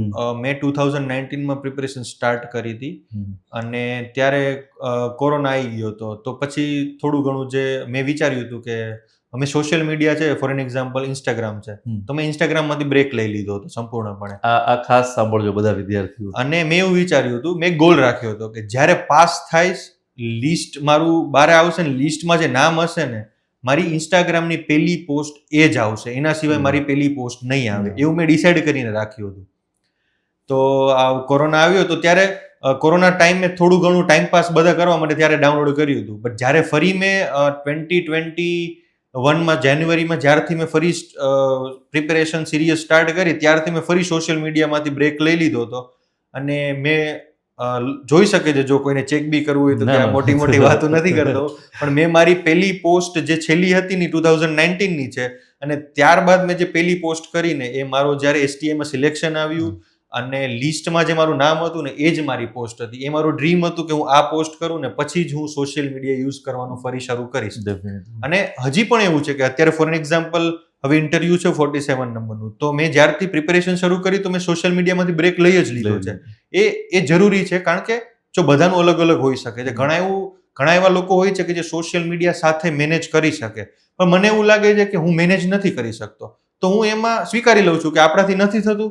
તો જે વસ્તુ આપણને નડે છે, જે વસ્તુ આપણો ટાઈમ ખાઈ જાય છે, તો એ વસ્તુને આપણે દૂર કરી શકીએ છીએ, આપણા પાવરમાં છે, તો શું કામ ન કરીએ? અને સમહાવ મને એવું લાગે છે કે એક્ઝામ તમને સેલ્ફ કંટ્રોલ શીખવે જ છે, અને સેલ્ફ કંટ્રોલ રાખવો જરૂરી જ છે. તો હું હજી પણ એ પ્રેક્ટિસ અજમાવું જ છું કે પ્રિલિમ્સ હોય કે મેઇન્સ હોય કે પછી ઇન્ટરવ્યુ હોય, તો એના સમય પહેલા હું સોશિયલ મીડિયામાંથી બ્રેક લઈ જ લઉં છું. વાત હવે રહી આઇસોલેશનની, તો સર મેં જ્યારે શરૂઆત કરી ત્યારથી જ મેં આઇસોલેશન ફોલો કર્યું છે. કારણ કે મને આઇસોલેશનમાં એવું હતું કે મને જે ટાઈમે પ્રિપેરેશન કરવી છે, તો મને એ ટાઈમે પ્રિપેરેશન કરવા મળે છે, પ્લસ કોઈ જાતનો ડિસ્ટર્બ નથી. આજે ઘણા લોકોને લાઇબ્રેરી શૂટ થતી હોય છે, તો મને લાઇબ્રેરી શૂટ નથી થતી, કારણ કે આજે હું કોઈ રીડ કરતો હોય, કોઈ મારી બાજુમાંથી અચાનકથી ઊભું થઈને જાય, પછી ફરી આવીને બેસે, પ્લસ થોડા દૂર કોઈ વાતોચીતો કરતા હોય, તો એ મને થોડું ડિસ્ટર્બન્સ લાગતું હતું. તો એના કારણે મને લાઇબ્રેરી શૂટ નથી થતી. તો મેં પહેલેથી જ વિચાર્યું હતું કે હું પ્રિપેરેશનની શરૂઆત કરીશ તો હું આઇસોલેશનમાં જ કરીશ. ધેન આ 4 વર્ષથી 2021થી જ્યારથી હું ગાંધીનગર શિફ્ટ થયો ત્યારથી મેં આઇસોલેશનમાં જ પ્રિપેરેશન કરી છે. બધી જ એક્ઝામ કહેવાય કે સફળતા, ફેઇલિયર બધું મેં આઇસોલેશનમાં જ જોયું છે. બસ હું એક વસ્તુ કહીશ કે આઇસોલેશન પાસે જે પાવર છે એ કન્સન્ટ્રેશનનો પાવર છે. તમે તમારી સાથે છો, તમને એકલા રહેતા તમે શીખી જશો. એ તમને એવું શીખવાડશે કે તમે કદાચ ટફ ટાઈમમાં કદાચ કોઈ તમારો સાથ નહીં આપે ને, ત્યારે તમે તમારી જાતનો સાથ આપશો. બસ એક વસ્તુ છે કે એ ધ્યાન રાખવાનું છે કે આઇસોલેશનના કારણે ડિપ્રેશનમાં ન જતું રહેવાય. ડિપ્રેશન છે, પછી બીજા કોઈ પણ જે અલગ દૂષણો હોય છે કે એમાં બી ના ઘૂસવું, કે આઇસોલેશન તમારું સ્ટ્રેન્થ બનવી જોઈએ, નહીં કે તમારી વીકનેસ બને. આ બાબત ધ્યાનમાં રાખવાનું. બાકી સર આઇસોલેશન પાસે બહુ જ પોટેન્શિયાલિટી છે, કારણ કે તમે એક તમારું શેડ્યુલ ફોલો કરી શકો. તમારે જે ટાઈમે રીડ કરવું છે, ઘણા લોકો નિશાચર હોય, એ લોકોને રાત્રે જ રીડિંગ કરવાનું ફાવતું હોય, તો ઘણીવાર લાઇબ્રેરીની લિમિટ્સ હોય કે ભાઈ ચલો લાઇબ્રેરી રાત્રે 1 વાગે 2 વાગે બંધ થઈ જાય, પણ ઘણા લોકો એક્ટિવ જ રાતના 9 વાગે થતા હોય, કે એ લોકો રાતના 9 થી સવારે 6 સુધી રીડ ઇફેક્ટિવલી કરી શકતા હોય. તો એ મેથડમાં મને કંઈ ખોટું નથી લાગતું. વ્યક્તિને જે રીતે સેટ થાય એ રીતે એને રીડિંગ કરવાનું છે. બસ મેઇન વસ્તુ છે કે રીડિંગ કરવાનું છે. તો એ રીતે મને આઇસોલેશન ફાવતું હતું કે ભાઈ ચલો હું મારી રીતે પ્રિપેર કરી શકું છું, જેટલા અવર્સ મને કરવા છે એટલા અવર્સ કરી શકું છું. ઘણીવાર એવું થતું કે રીડ કરતાં કરતાં હું જનરલી દિવસે જ વાંચતો હતો. તો દિવસે વાંચતા એવું થાય કે આપણે 4-5 કલાકનું રીડિંગ થયું અને મને એવું થાય કે ભાઈ થોડી વાર મને બ્રેક જોઈ છે, તો હું અડધી પોણી કલાક સૂઈ જતો હતો. તો હું આઇસોલેશનમાં તો એક રૂમમાં હતો, તો એ વસ્તુ મને પોસિબલ થતી હતી કે મને સૂવું હતું તો હું સરખી રીતે અડધી પોણી કલાકનો એક નેપ લઈ ફરી જાગી અને ફરી એક્ટિવલી હું રીડિંગ કરતો હતો. પણ એ વસ્તુ કદાચ લાઇબ્રેરીમાં મને નથી પોસિબલ, એટલે મેં પછી આઇસોલેશનનો રસ્તો લીધો એન્ડ ધેન એમાં મેં પુષ્કળ મહેનત કરી. અને હા, એ છે કે આઇસોલેશનમાં જ્યારે રહીએ છીએ ત્યારે આડાઅવડા વિચારો ઘણા આવશે લોકોને. મેં જોયા છે ઘણા મારા ફ્રેન્ડ્સ આઇસોલેશનમાં ટ્રાય કરી પણ એ લોકોને શૂટ ન થઈ. તો આપણે એમાં સેલ્ફ કંટ્રોલ રાખવાનો છે. આપણે આપણા ગોલને ક્લિયર રાખવાનો છે કે હું શા માટે અહીંયા આવ્યો છું, અથવા શા માટે અહીંયા આવી છું, મારે શું કરવાનું છે. કારણ કે આપણે જ્યારે આઇસોલેશન કરીએ છીએ તો એ જે કોસ્ટ છે એ આપણા પેરેન્ટ્સ આપણને કોસ્ટ ઉપાડતા હોય છે, તો આપણે એનું વર્થ આપવાનું છે. તો જે આપણી ફેસિલિટીઝ છે, તો ફેસિલિટીઝનો યુઝ કરીને આપણે આપણી સક્સેસ વહેલી મળે એવી ટ્રાય કરવાની છે, ના કે એ ફેસિલિટીઝમાં આપણે ખોવાઈ જઈ અને મજા માણીએ આપણે. ગાંધીનગરની એક ખાસિયત છે સર, તમે ધારો તો અહીંયાથી સિવિલ સર્વન્ટે બની શકો અને બાકી જલસા કરવાનો માહોલ બી અહીંયા એટલો જ છે. તો બસ એ જે પાતળી ભેદરેખા છે જે મહેનતની અને જલસા કરવાની, તો એ એક જ વસ્તુ હોય છે, આપણું સેલ્ફ કંટ્રોલ ને આપણું ડિસિપ્લિન. તો જો આપણે એને વળગી રહીએ છીએ તો આપણને ડેફિનેટલી સર એ વસ્તુ હેલ્પ કરે છે અને સફળતા અપાવે છે. જો ડિસિપ્લિનનું ઇમ્પોર્ટન્સ શું હોય છે આઇસોલેશનમાં? સમજો કે તમને કોઈ જોવાવાળું નથી, ઓકે, તમારા ઉપર કોઈ નજર નથી રાખી રહ્યું, પબ્લિક પ્લેસ ઉપર તમે વાંચી રહ્યા હોય, લાઇબ્રેરી કે કોઈ, તો તમે આજુબાજુમાં બીજા લોકો જોતા હોય, એટલે તમને એવું થાય કે ભાઈ ચલો બીજા લોકો વાંચે તો હું વાંચું. બીજા લોકો હું ફોન યુઝ કરતો હશે તો મારા વિશે ખોટું કહેશે કે ભાઈ આ તો ફોન યુઝ કરે છે એટલા માટે હું વાંચું. આઇસોલેશનમાં તમે એક રૂમમાં જ છો ત્યારે તમે કશું જ નથી તમારી પાસે, કોઈ જોવાવાળું નથી, કોઈ તમને કંઈ કહેવાવાળું નથી. આવા સમયે ભટકવું ને એ બહુ ઇઝી છે. ઓકે, ખાલી તમારે કંઈ જ નથી કરવાનું. તમને કોઈ કહેવાળું નથી, આરામથી સૂઈ જાઓ ને ફોનમાં મૂવી ચાલુ કરી લે. કોણ કહેવાવાળું છે? Ready? એ સમયે ડિસિપ્લિન મેન્ટેન કરવી ને આ સૌથી જરૂરી હોય છે. ઓકે, અને એ જ સાચી ડિસિપ્લિન છે કે જ્યારે તમારા ઉપર કોઈ નજર નથી રાખ્યું છતાં બી તમે ડિસિપ્લિનમાં છો. ઓકે, પેલું જે કહેતા હોય છે કે ભાઈ તમે પ્રિપરેશનની અંદર બીજાને જે બી ખોટું બોલો, પોતાની જાતથી ક્યારેય ખોટું નહીં બોલવું. ઓકે, પોતાની જાતને હંમેશા શું કરવાનું, સાચી જ વસ્તુ કહેવાય. તો જો જે વસ્તુ સાચી છે, ઓકે, એ કઈ છે કે પ્રિપરેશન છે, મહેનત છે, ઓકે, તો એ તમારી થવી જોઈએ આઇસોલેશનમાં રહીને. જો એ નથી થતી તો તમે આઇસોલેશનમાં કામ નથી, તો તમે લાઇબ્રેરીમાં રીડ કરો.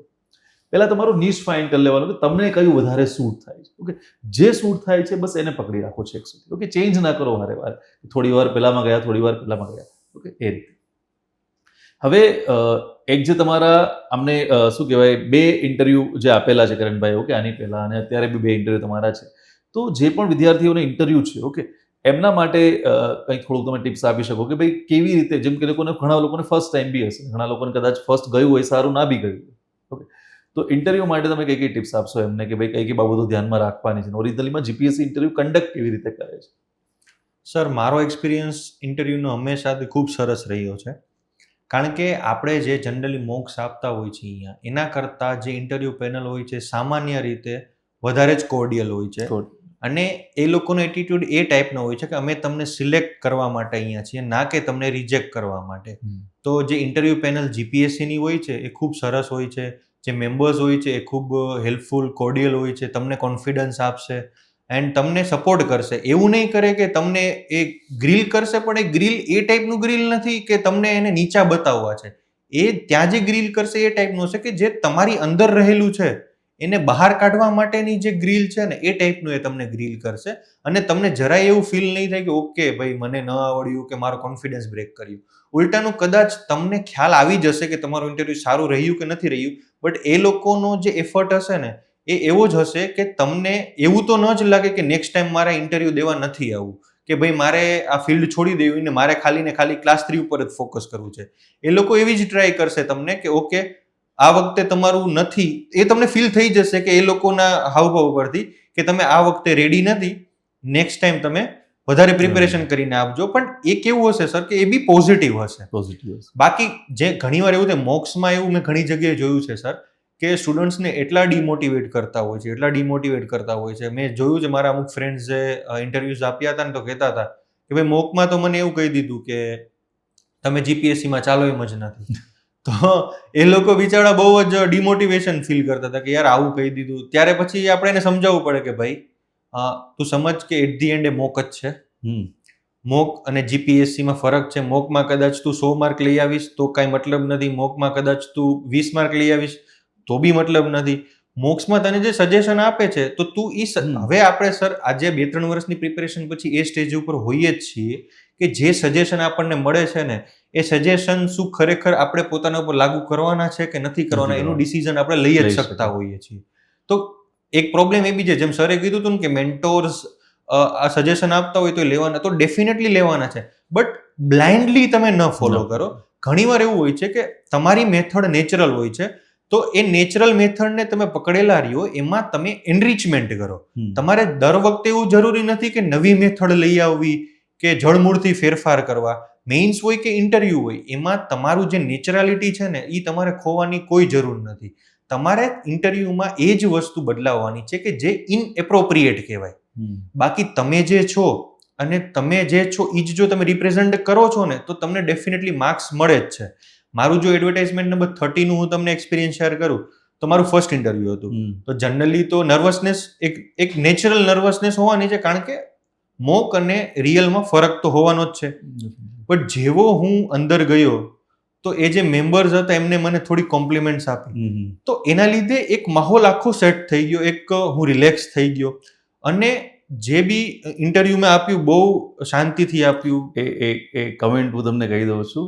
Okay, you are a very handsome man something comment હતી. હા, અને પર્સનાલિટી પર બી કે કમેન્ટ હતી.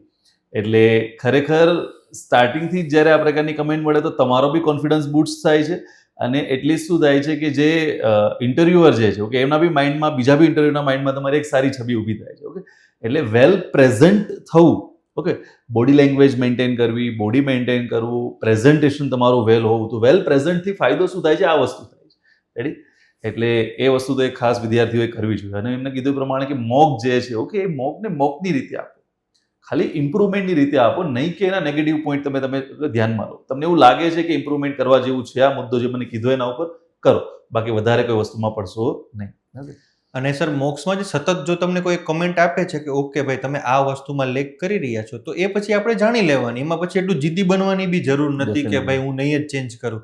સતત તમે 4-5 મોક્સ આપે, એક જ કમેન્ટ રિપીટ કોઈ થઈ રહી છે કે ભાઈ તમે આન્સર દેતા સમયે તમારા જે લોજિકલ આન્સર હોય છે એ નથી હોતા, તમે આન્સર બહુ વેગ વેમાં આપો છો, થોડું સ્ટ્રક્ચર કરીને આન્સર આપો. જો બધા જ મોકમાં એ વસ્તુ આવે છે તો પછી એક્સેપ્ટ કરી લેવાની કે ઓકે હું આ ભૂલ કરું છું ને એના ઉપર વર્ક કરવાનું.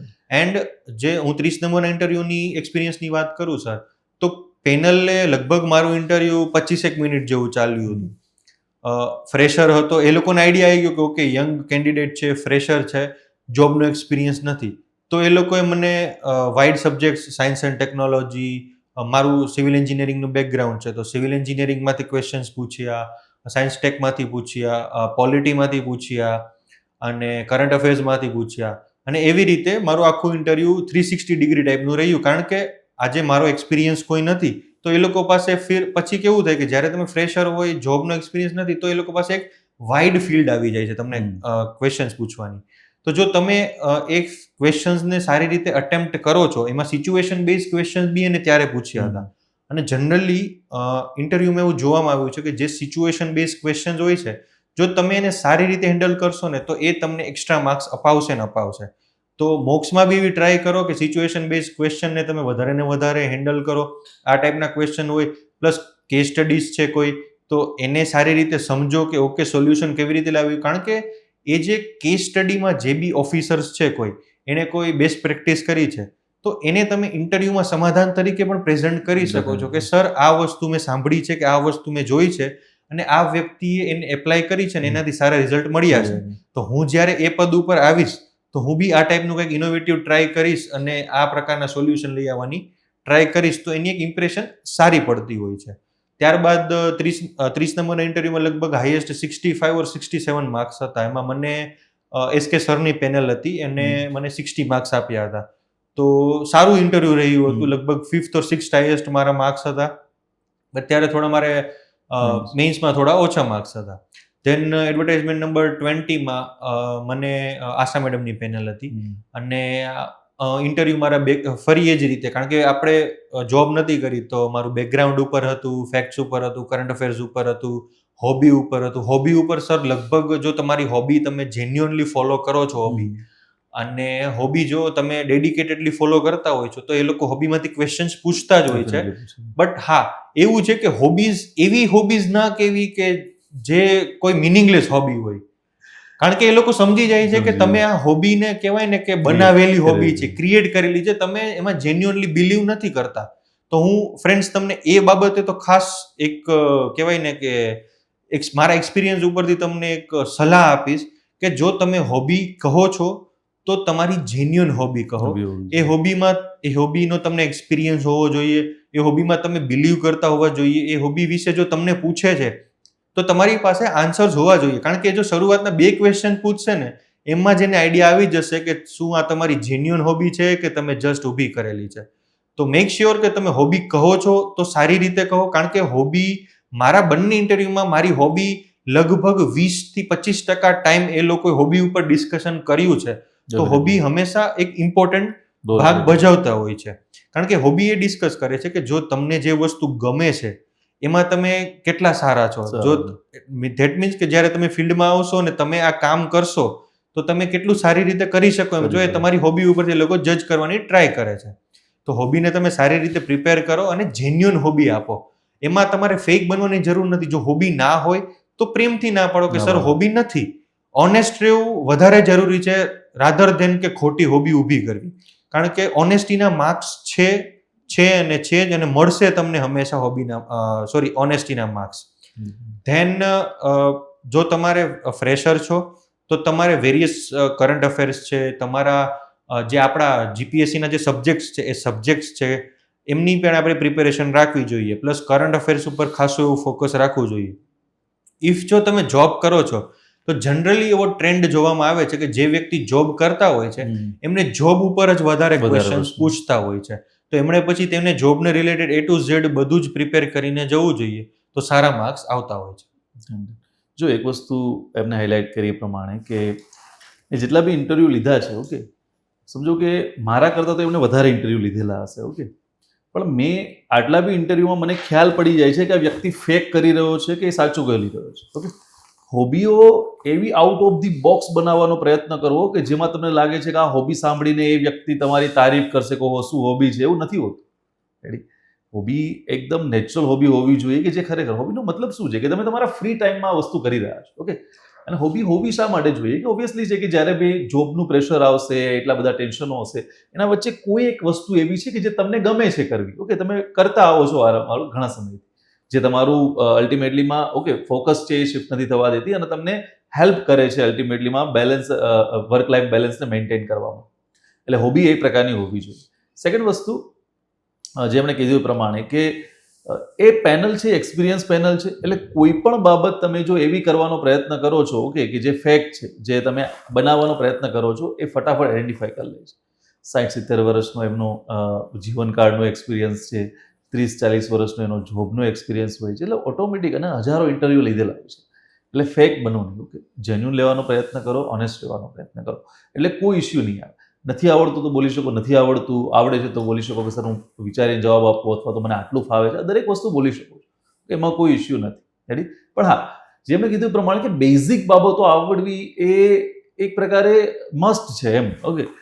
થોડું બેઝિક સબ્જેક્ટનું નોલેજ હોવું, તમારા બેકગ્રાઉન્ડનું નોલેજ હોવું બેઝિક, ઓકે, અથવા તો બીજી કોઈ પણ બાબતો છે, ઓકે, એનું બેઝિક નોલેજ હોવું એ તમારા માટે મસ્ત છે, ઓકે, જે તમે મેન્શન કરેલી જે બાબતો તમને આવડવી જોઈએ. રેડી? તે બધી વસ્તુઓ પર પ્રિપરેશન કરો. રેડી? એટલે ઇન્ટરવ્યુમાં કોઈ તકલીફ પડશે નહીં. હવે બીજી એક વસ્તુ કે ચલો તો STI તો આપણું ફર્સ્ટ સ્ટેજ હતું, તમે એ પાર કર્યું, ઓકે, અને અત્યારે ક્લાસ 1-2 ઉપર તમારો ફોકસ છે અને ડેફિનેટલી એમાં રિઝલ્ટ મળશે.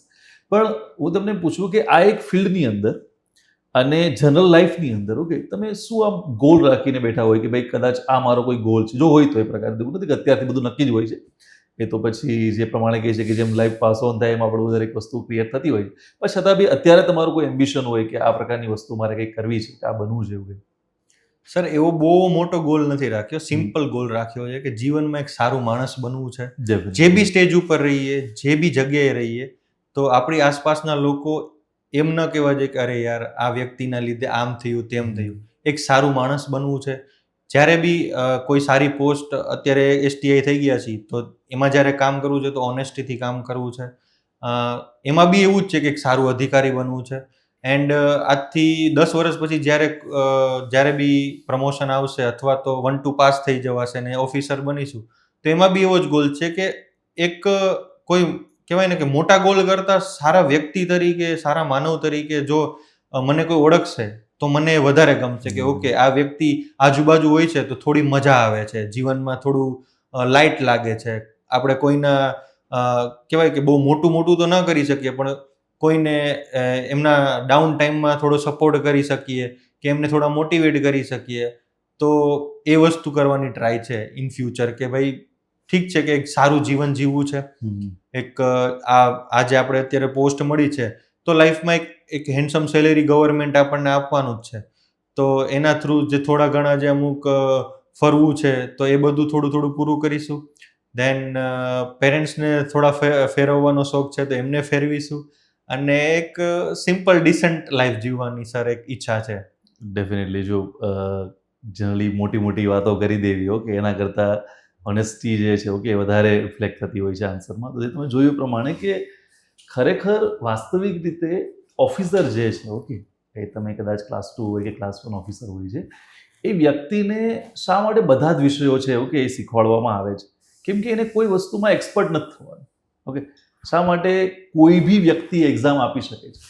કેમ કે ત્યાં જરૂરિયાત એક સારા મનુષ્યની જ છે, સારા માણસની જ છે.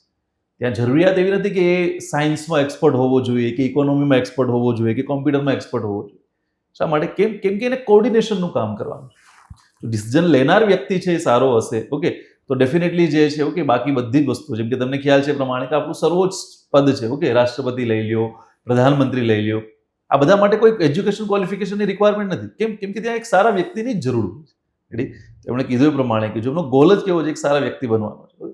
ડેફિનેટલી ગોલ હશે તો પછી બધી વસ્તુઓ શું થશે એની આસપાસ સારી થશે. એટલે બહુ ખરેખર મને જેન્યુઅલી આ વસ્તુ બહુ સારી લાગી. ઓકે, વિદ્યાર્થીઓને ડેફિનેટલી સારી લાગશે.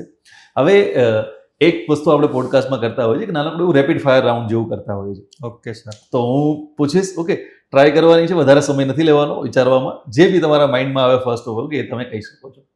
તો પ્રિપરેશનથી સ્ટાર્ટ કરીએ છીએ ઓકે આપણે. તો બેસ્ટ બુક? સર પોલિટીની યુવા ઉપનિષદની. ડેફિનેટલી. અને આમ લાઈફમાં કદાચ તમે રીડ કરેલી હોય કોઈ બુક તમને અથવા તો રીડ કરવાની ઈચ્છા હોય? સર મેં બહુ જાજી બુક્સ આઉટસાઇડ ધ બોક્સ મેં જાજી બુક રીડ નથી કરી, બટ હવે છે મને ઈચ્છા. હવે મને ઈચ્છા છે કારણ કે ત્યારે મને રીડિંગની એટલી આદત નથી, બટ હવે મને ખરેખર જેન્યુઅનલી ઈચ્છા છે કે હવે જ્યારે થોડો મને ટાઈમ મળે ને તો મને બુક્સ રીડ કરવી છે. કારણ કે હવે ધીરે ધીરે શોખ એક બનતો જાય છે રીડિંગ કરવાનો, કે આ ફિલ્ડમાં આવ્યા ત્યારથી રીડિંગ સાથે એક કનેક્શન બન્યું, તો હવે વધારે ને વધારે મને બુક્સ રીડ કરવી છે એમ. ડેફિનેટલી. અને આઉટ ઓફ ઓકે આ વસ્તુ છે ને મિત્રો ફોકસ દર્શાવે કે જ્યારે હું જે વસ્તુ કરી રહ્યો છું મારો ફોકસ એના પર જ છે. તો બુકો વાંચવી આ નો ડાઉટ એ વાંચીશું, પણ ક્યારે હું સિલેક્ટ થયા બાદ એમાં કોઈ પ્રોબ્લેમ નથી. ઓકે, એ સારું જ છે કે તમારો ફોકસ તમારા કામ પર છે. અને એ બુકો શીખવાડે છે બી એ જ. ઓકે, જેમ કે આપણે કદાચ બેકગ્રાઉન્ડ ઓફ ધ મેં એટોમિક હેબિટ ને બધી બુકો જોતા હતા, શું શીખવાડે? એ શીખવાડે કે વર્ક પર ફોકસ કરો. ઓકે, જે ઓલરેડી છે. એટલે અત્યારે તો બુકો તમારે ખરેખર રિક્વાયરમેન્ટ છે જ નહીં, પણ પછી પાછળથી તમે ડેફિનેટલી રીડ કરી શકો છો. Best song? Sir best song Arijit સિંઘના સોંગ ડેફિનેટલી. ઓકે, બધાના ઓલ ટાઈમ ફેવરિટ છે. Best place? Best place sir ઘર. તો ફેવરિટ પ્લેસ? ઘર સર, ઘર. કારણ કે બહુ દૂર રહ્યા છીએ ઘરથી, તો ઘર જેવું બેસ્ટ સર કઈ લાગતું જ નથી. Definitely. Okay, favourite food? Favourite food sir almost બધું વેજીટેરિયન. વેજીટેરિયનમાં બધું છે. ટ્રાય કરવાનો શોખ છે, નવું નવું ફૂડ ટેસ્ટ કરવાનો શોખ છે, તો ઓલમોસ્ટ વેજીટેરિયનમાં બધું જ. ડેફિનેટલી. જો આ એક નાનકડો રેપિડ ફાયર રાઉન્ડ રાખ્યો આપણે, જેમાં થોડું ઘણું ખાલી જાણવાનો પ્રયત્ન કરીએ કેન્ડિડેટ વિશે આપણે, અને એના થોડું પ્રશ્નો પૂછીએ એ પ્રમાણે. ઓકે, એવું કોઈ જેમ કે હું લાસ્ટ ટાઈમે પૂછ્યું હતું, બેસ્ટ પંચ લાઈન તમારી હોય અથવા તો તમારે કોઈ એવી કોઈ લાઈન તમારી કે જે તમને એવું લાગતું હોય કે મારી સાથે જોડાયેલી છે અથવા મારે બોલવી છે, કઈ પ્રકારનું કંઈ? સર પંચ લાઈન કંઈ નથી, સિમ્પલ વસ્તુ છે, મહેનત કરજો, બાકી તમને ખબર જ છે કે તમે શું કરી રહ્યા છો.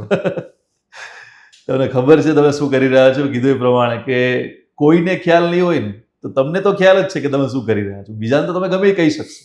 ઓકે, પણ રિયાલિટી તો આપણને ખુદને જ ખ્યાલ હોય છે. અચ્છા, આપણે પોડકાસ્ટમાં એક વસ્તુ કરીએ છીએ, જનરલી ફર્સ્ટ પોડકાસ્ટથી આપણે સ્ટાર્ટ કરી છે અને સેકન્ડ પોડકાસ્ટમાં બી એ વસ્તુ કરીએ છીએ. આપણે ઓફલાઈન સ્ટાર્ટ કરવા જઈ રહ્યા છે. ઓકે, આપણે ઓફલાઈન સ્ટાર્ટ થઈ રહ્યું છે. તો કઈ કઈ બાબતો છે ઓકે જે તમારે ઇન્સ્ટિટ્યૂટને સજેસ્ટ કરવી છે કે સર તમે જો આખું ઓફલાઈન ઓનલાઈન આખું સેગમેન્ટ સ્ટાર્ટ કરી રહ્યા છો તો એમાં આ બાબતો તો ખાસ ધ્યાનમાં રાખજો. સર એક તો જે પ્રિલિમ્સની પ્રિપેરેશન હોય ને ત્યારે સાથે સાથે થોડું મેન્સની પ્રિપેરેશન જરૂરી છે.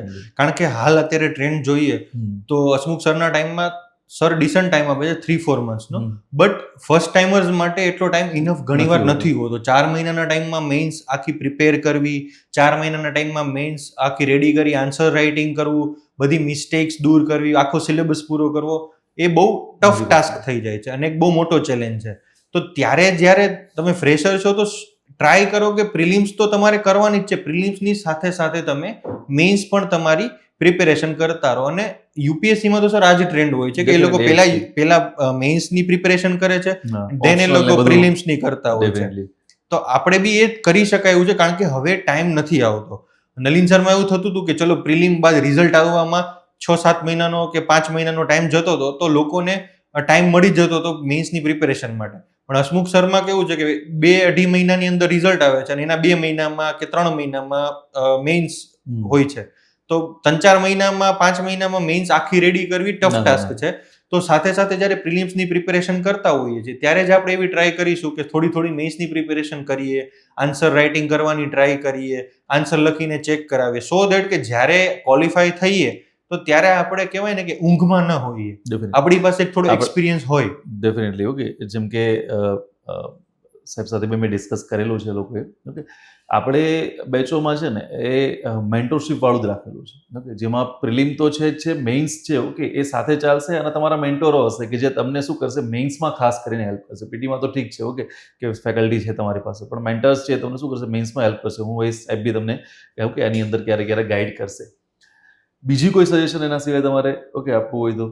સર એના સિવાય સર આન્સર રાઇટિંગ પ્રોગ્રામ્સ, હા, જો તમે મેઇન્સ તમારે છે તો મેક્સિમમ આન્સર રાઇટિંગ પ્રોગ્રામ તમે લઈ આવો. અને સ્ટુડન્ટ્સને સર એનું પ્રોપર, જો મેં ઘણી જગ્યાએ મારા એક્સપિરિયન્સીસ છે કે ચેકિંગમાં બહુ પ્રોબ્લેમ હોય છે કે લાઈક રેન્ડમ આપણે કોઈને જજ નથી કરતા કે એ તો રિયાલિટી જ છે ઓકે, કે કોઈ સારું વ્યક્તિ પાસે ચેક નથી કરાવતા. એ રિયાલિટી છે ઓકે, અને મેં જોયેલું બી છે કે જે વ્યક્તિએ પ્રિલિમ બી ક્લિયર ના કરી હોય ને એ મેઇન્સના પેપર ચેક એક્ઝેક્ટલી સર. તો એના લીધે હા સર કે કોઈ વ્યક્તિ નું સાચું મૂલ્યાંકન નથી થઈ શકતું. ઘણીવાર કેવું થાય છે, અમે હમણાં જ તમે લાસ્ટ પીએસઆઈમાં જોઈ લો, એસટીઆઈમાં જોઈ લો, એઓમાં જોઈ લો, અમુક લોકો મારા ફ્રેન્ડ્સ હતા તો એ લોકો અમુક જગ્યાનું આન્સર રાઇટિંગ લીધું હતું, તો એને મારી પાસે એને ક્વેશ્ચન એને લખ્યા હતા, પેપર લખ્યું હતું, તો એને જ્યાં લખ્યા હતા ત્યાં એને ચેક કરાવ્યું હતું. એન્ડ ધેન એને કીધું ભાઈ તું એક વખત નજર મારી દેતો કે આમાં શું શું ચેન્જીસની જરૂર છે અને તારી રીતે તું માર્ક્સ બી દેજે. તો મેં જે ચેક કર્યું તો મેં એને 35 કે 40 માર્ક્સ આપ્યા હતા આઉટ ઓફ 150. અને જ્યાં એને ચેક કરાવ્યું ત્યાં એને 80 કે 90 માર્ક્સ આવતા, 80, 85, 90. તો યાર, તો મેં એને કીધું કે યાર મેં મારો જે એક્સપિરિયન્સ છે એ પ્રમાણે તારું જે રાઇટિંગ છે એ 35, 40 ટુ મેક્સ 45 સુધીનું છે, કે કદાચ લિબરલ ચેક થાય તો 45 સુધી, પણ 90 તો આ રાઇટિંગમાં ક્યારે આવે જ નહીં. કારણ કે 90 માર્ક્સ તો કેવી રીતે આવે એમ, મને નથી આવ્યા હજી કોઈ જીએસ ના સબ્જેક્ટમાં 90 માર્ક્સ, તો તને કેવી રીતે આવે એમ. તો આ વસ્તુના લીધે શું થાય છે કે લોકોનું મૂલ્યાંકન ખોટું થાય છે. પ્લસ કેવું થાય છે કે આજે કોઈ વ્યક્તિને એમ થયું કે ઓકે હું કન્સિસ્ટન્ટલી કોઈ GS1માં, GS2માં ઓર GS3માં 90 માર્ક્સ આવે છે, તો એને એવું થઈ જાય છે કે ઓકે મારી પ્રિપેરેશન આ સબ્જેક્ટ્સની ડન થઈ ગઈ છે, હું બીજા સબ્જેક્ટ્સ ઉપર ફોકસ કરું. બટ એવું હોતું નથી ખરેખરમાં. તો મેં જ્યારે એનું આ ચેક કર્યું, થોડું ઘણું મેં એને સજેશન આપ્યા, ધેન એને પાછા લખ્યા તો એનામાં ઇમ્પ્રુવમેન્ટ બી હતું અને એને ફાયદો બી થયો. અને એને કીધું કે ના યાર સાચી વાત છે, મેં બીજા જે ટોપર્સના પેપર જોયા, તારા મેં પેપર જોયા હતા લખેલા, તો એના ઉપરથી મને ખ્યાલ આવ્યો કે ઓકે ના મારી ઇમ્પ્રુવમેન્ટની જરૂરિયાત છે. તો એક સર આન્સર રાઇટિંગ પ્રોગ્રામ તમે મસ્ત લઈ આવો અને એમાં તમારી રીતે મસ્ત ચેકર્સ લઈ આવો, જેથી સ્ટુડન્ટ્સને ચેકર તો જો અત્યારે બી કન્ટેન્ટ રાઇટર છે અને જે પણ ચેકરો છે ઓકે આપણી પાસે જે જોડાયેલા છે, આપણે સાહેબ એ જ વસ્તુ કરી છે કે કોઈ પ્રિલિમ વાળો તો નથી રાખતા, પણ એટલીસ્ટ એને ઇન્ટરવ્યૂ આપેલા હોય, એટલીસ્ટ એને 5 થી 6 મેઇન્સ, તમે કદાચ આપણી કન્ટેન્ટની બી પોસ્ટ જોશો ને ક્યારે હાયરિંગ વાળી, તો એમાં 4-5 મેઇન્સ છે એ મસ્ત છે ઓકે, કેમ કે તો જ વ્યક્તિ પાસે એક્સપિરિયન્સ આવશે, એમ ડાયરેક્ટ તો ક્યાંથી કરવાનું. ઓકે, ડેફિનેટલી આ સજેશન છે આપણે ઇમ્પ્લિમેન્ટ કરીશું આન્સર રાઇટિંગ વાળું ઓકે.